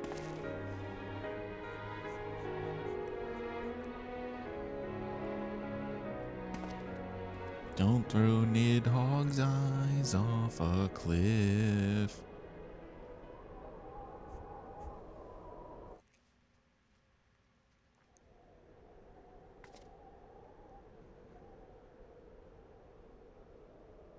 He lives. Ah, Estinian, my ill-fated friend. Lucia, summon the healers. I want them ready to receive him. At once, Lord Commander.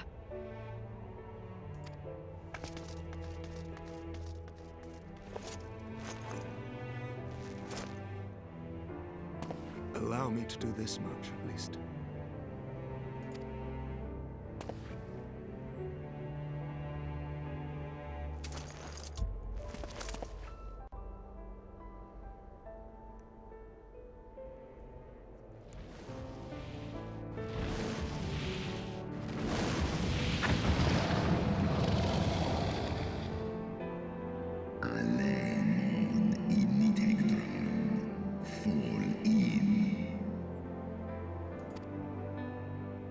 You have my gratitude, Hraesvelga. Your deeds this day have saved a great many lives.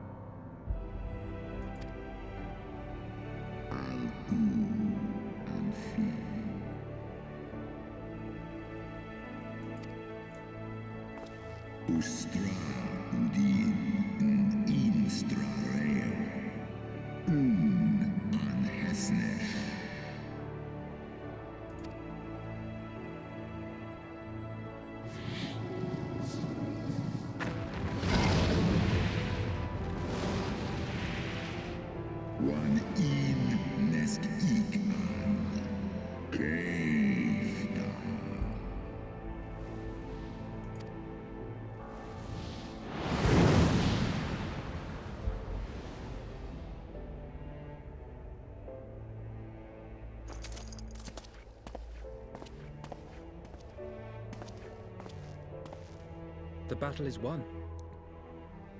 We can do no more for Estinian now than bear him home and wish him well, even as Hraesvelga did. The rest we must trust to the hands of the healers and the grace of the gods.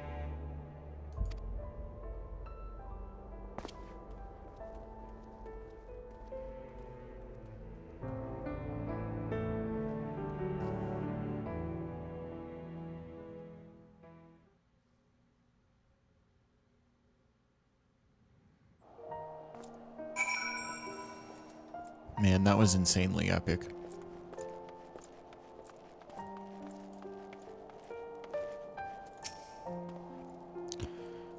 Though the haze of pain I swear I sensed, but no, the past is done, and we must look to the future. At long last, Nidhogg is gone, his foul spirit cast out once and for all. I only pray that Estinian survives the ordeal.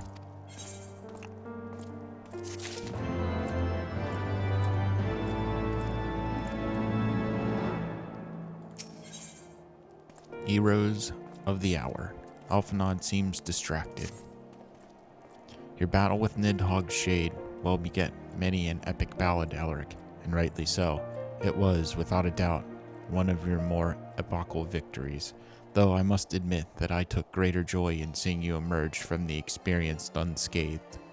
And not only for your own sake, had you not been there to aid me, those infernal's eyes would still be fused into Estinian's mail. Yet even with Nidhogg gone, I cannot help but wonder how much of our friend remains. Let us pay a visit to Lucia and beg news of his condition.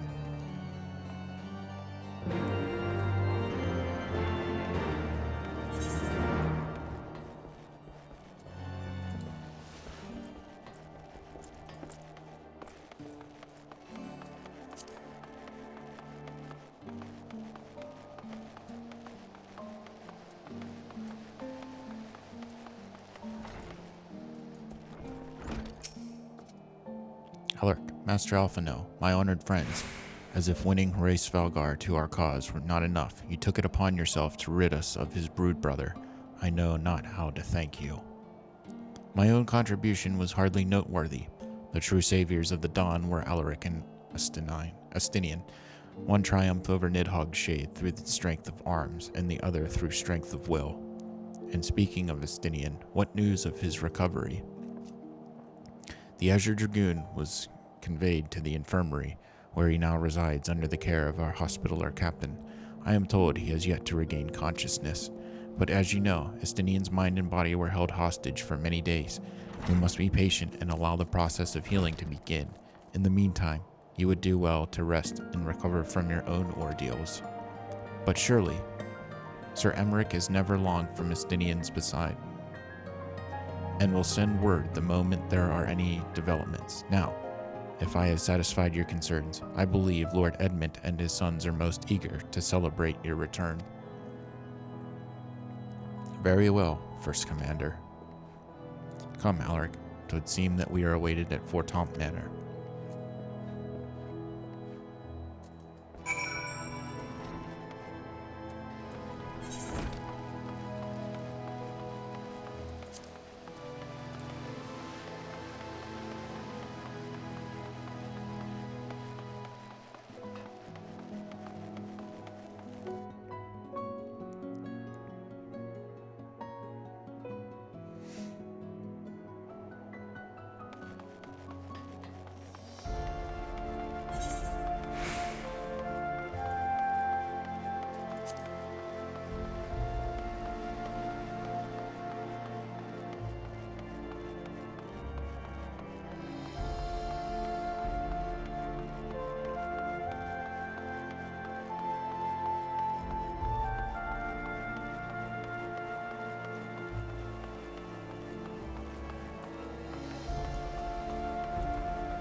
Come, Master Galdir. Shall I show you inside the manor?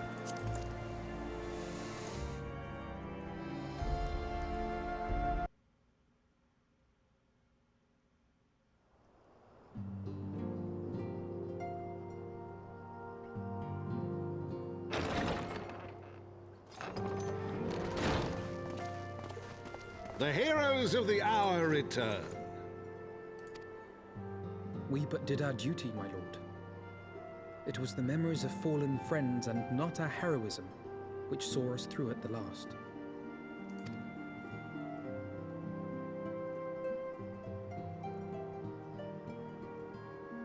I gave every ounce of my strength, but mine efforts would have counted for naught had the Warrior of Light not arrived to challenge the Great Worm. As a sworn knight of Ishgard, I had hoped to do more for my city. Well, we cannot all be heroes, dear brother. Let us put away our pride for a moment and revel in the valiant deeds of our comrade. For your sterling service to Ishgard, we salute you.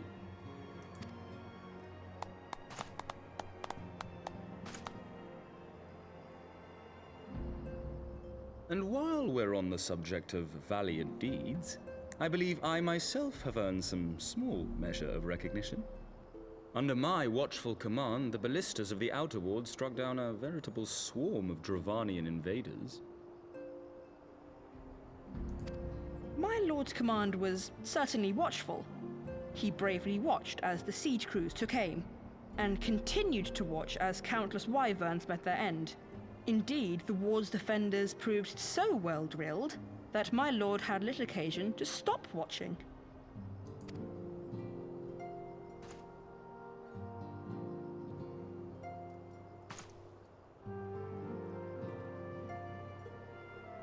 There will be time enough to determine who is most deserving of recognition later. Our friends are doubtless weary from their exertions. I had chambers prepared in expectation of your return. You are welcome to retire at your leisure.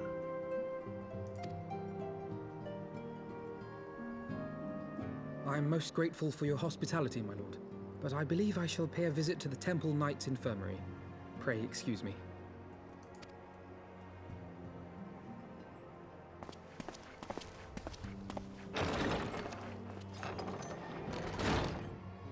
Our Master Alphino has grown. The plight of his stricken brother-in-arms pains him more than his own hurts. In which respect he has come to resemble you, Warrior of Light. Go then, visit the Azure Dragoon, and grant him what comfort you may.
Alaric, my friend, what can I do for the savior of Ishgard?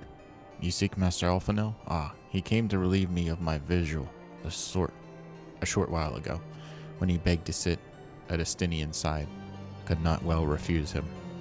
Though he sooner faint than admit it, the boy must be exhausted by Horace Valgar's trial and all that followed. Estinian is blessed to have such devoted comrades.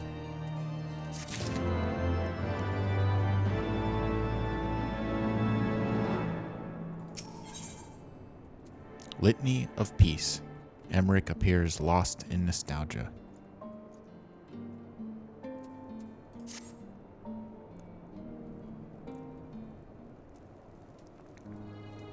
My own friendship with Estinian began some 10 years past, shortly after we joined the Temple Knights.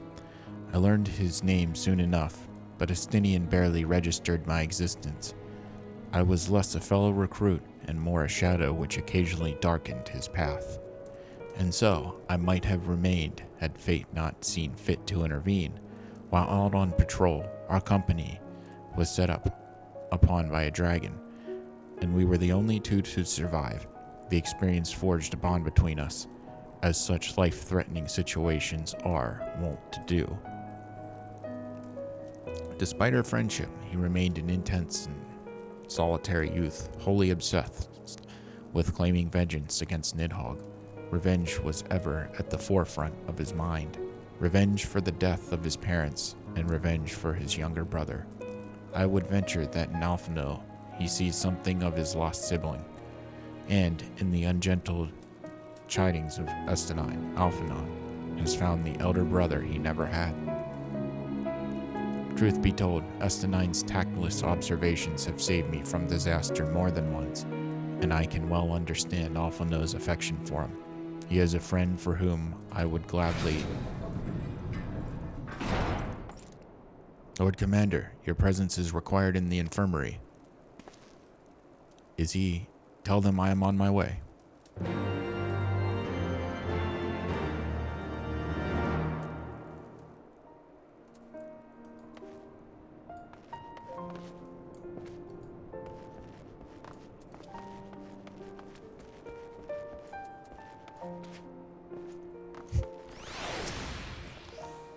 Quickly, Alaric, we must go to him. Upon proceeding to the infirmary, several cutscenes will play in sequence.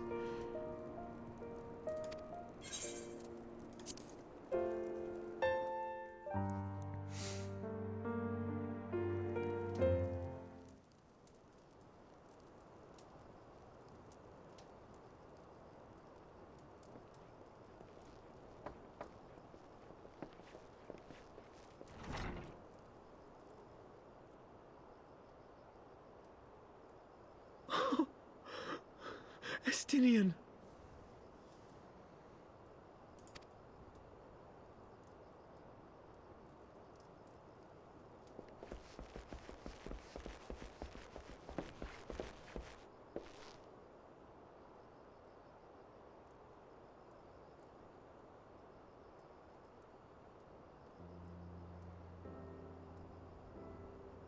Cease your mewling, boy. It grates my ears.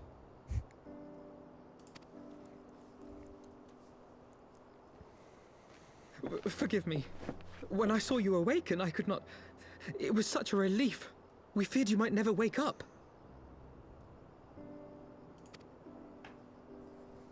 Now, Estinian. If Master Alphino thought any less of you, you would still be Nidhogg's plaything. Or dead.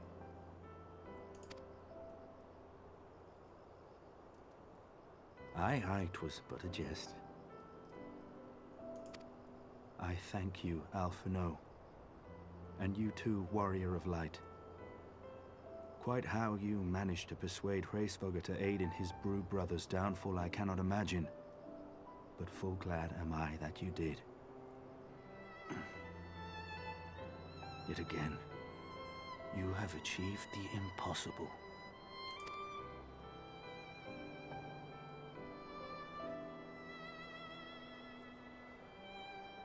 I, for my part, owe you an apology. When last we met, I did willingly loose an arrow at your heart. Can you forgive me?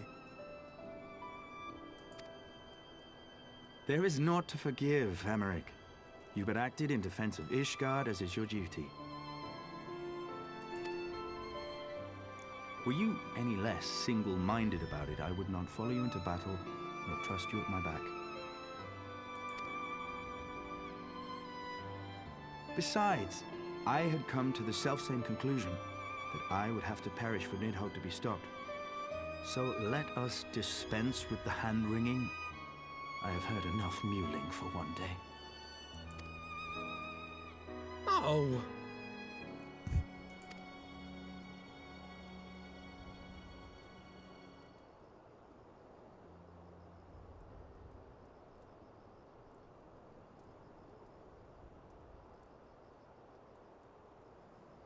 The tendrils of Nidhogg's foul presence bound up every fiber of my being, usurping my senses, but I yet retained some trace of awareness.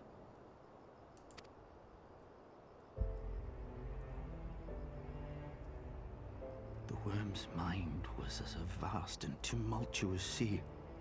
Endlessly its black waters churned, his grief and despair at Ratatoska's murder never calming, never receding. Driven by this surging current came wave upon wave of unrelenting rancor. It was the very image of my own heart. There I saw the dark reflection of the hatred I felt after Nidhogg slew my family, when no path remained save vengeance against dragonkind.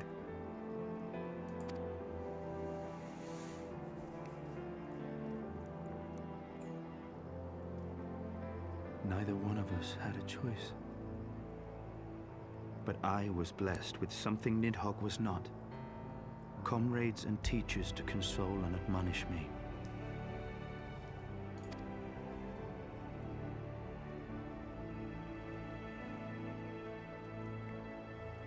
Had I not had them to gainsay my obsession, it would surely have consumed me as Nidhogg's did him, and we would have been in all respects alike.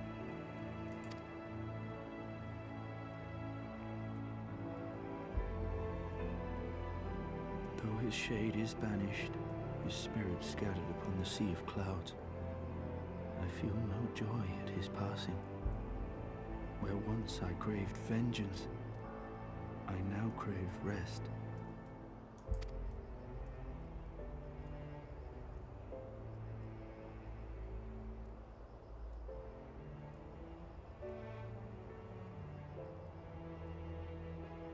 Lord Commander, my hunt is at an end. I would lay down the mantle of Azure Dragoon. My friend.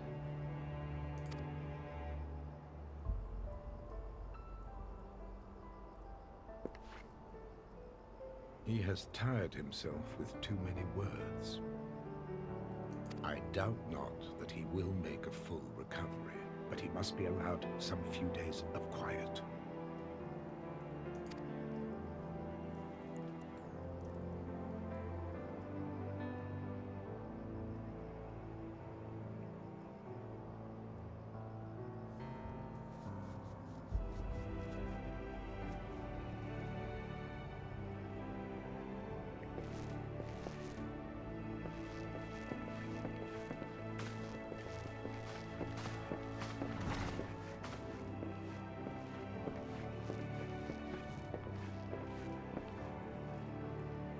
I too must see my path to its end. Sleep well, my friend.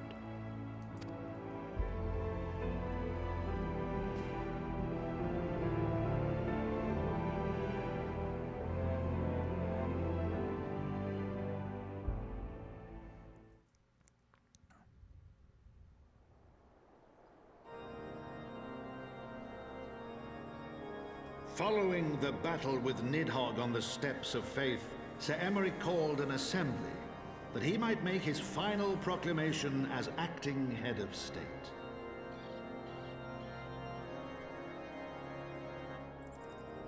'Twas there, with one decree, that the 1,000-year rule of the archbishops was ended, paving the way for a new republic. The governance of Ishgard would now be placed in the hands of high and lowborn alike, their ranks represented by the newly founded House of Lords and House of Commons. Church was separated from state.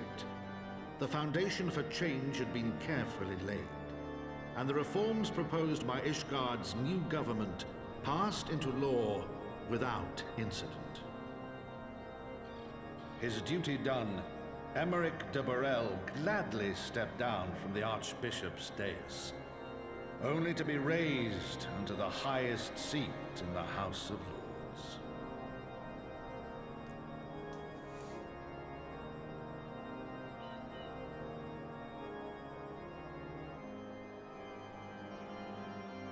Though he strove at first to refuse this honor, the unexpectedly strident voice of the Count de Durandare left him little choice but to accept.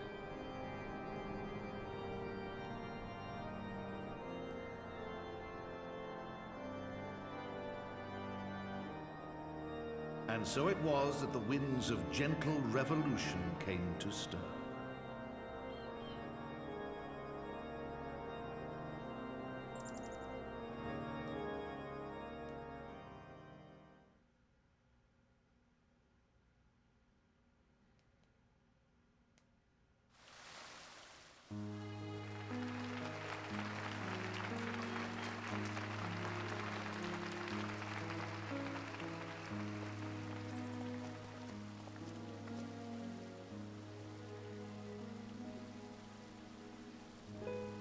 Prominent among the many honored guests at Sir Emmerich's investiture were the ambassadors of Dragonkind, a fitting symbol of Ishgard's newfound peace.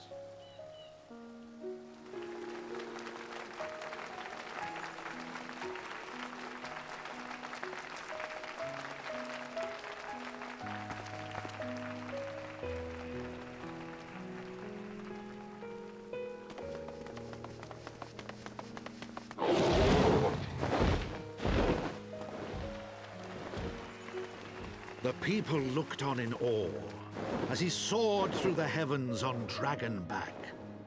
And by their cheers did they hail him an Azure Dragoon for a new age.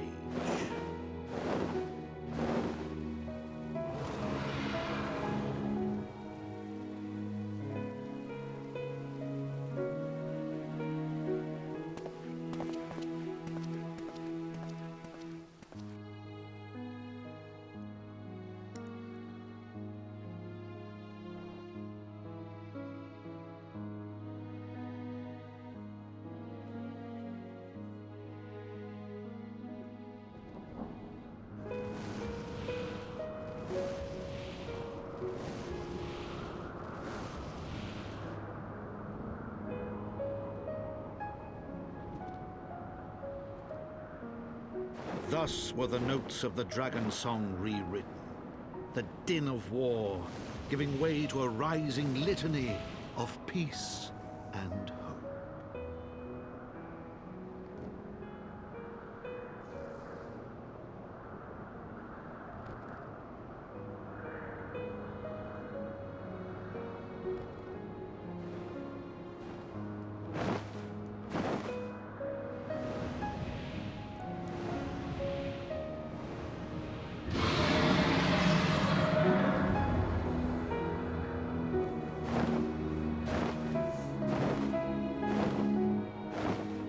From the Memoirs of Count Edmond de Forton, Heavensward.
I was gazing out at the sea of clouds in an all too rare moment of idleness, when I chanced to behold a certain hero wandering his way towards the city on Dragonback.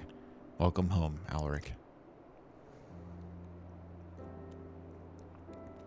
Nay, 'twas no grave matter that moved me to greet you in person. Between you and me, I merely sought respite for the pressures of office.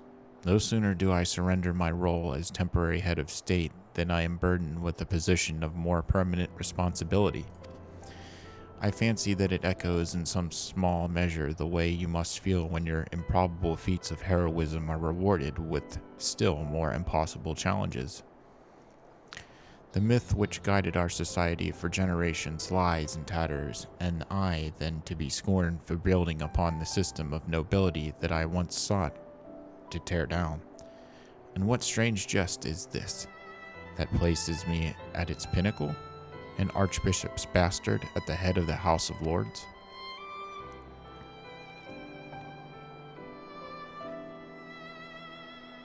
Ah, but these questions are for me to answer. It is not in man's nature to change overnight. This I learned through painful experience, and it was this hard lesson which convinced me to take the path which we now follow. Even as we rebuild the bridge between man and dragon, so must we reimagine Ishgard, one carefully placed stone at a time.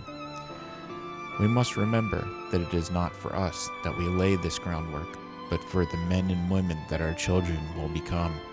May their towers rise proudly from the fundament of our legacy.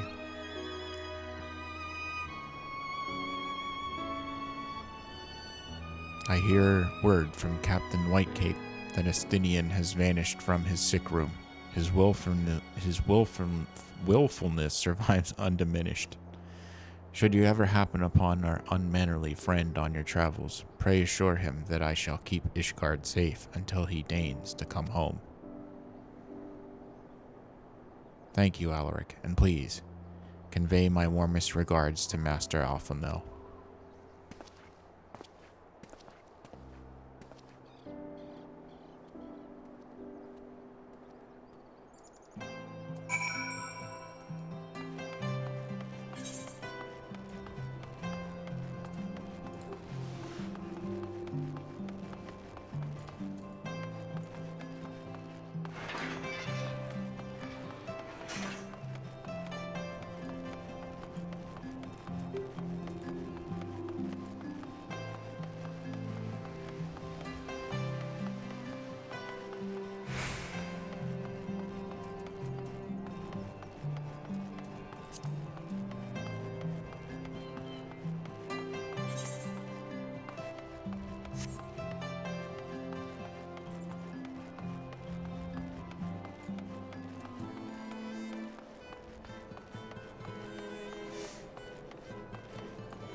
Welcome, Master Valdir. Shall I show you inside the manor?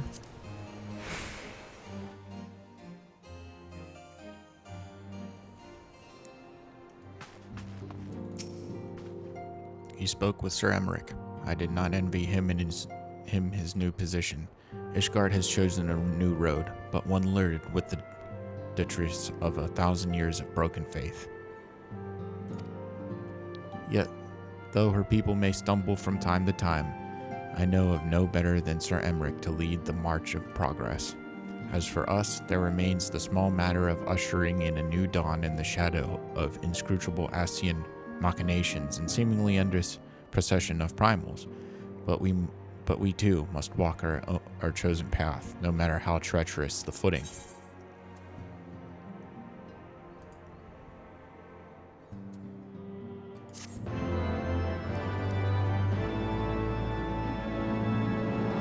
In the wake of Ishgard's governmental reform, new airship routes have been sanctioned.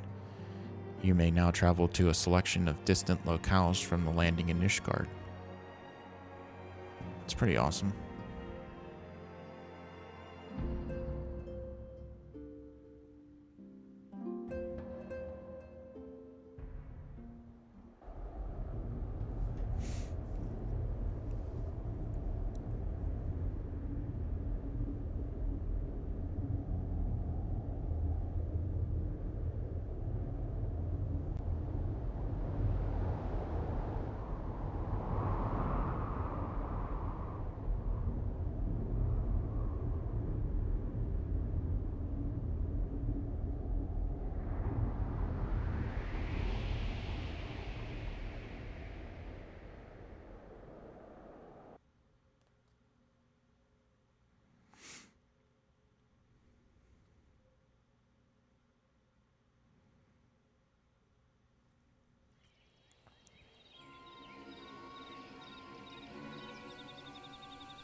Thank you, Blaunres.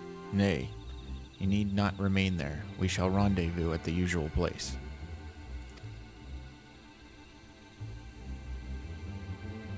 All is proceeding as expected, then? Aye, there is naught to concern us, aside from one overly curious mouse.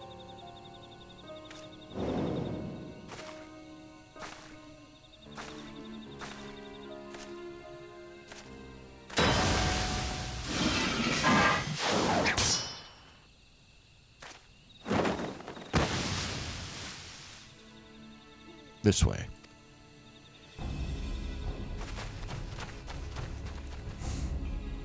Him again. It is of no moment. They will play their part, and we will play ours.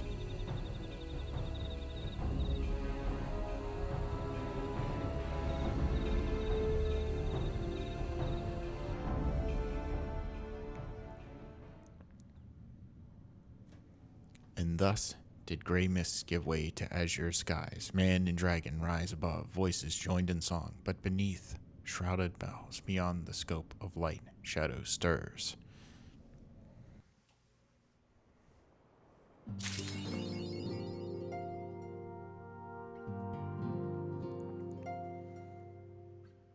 Floor the Horde.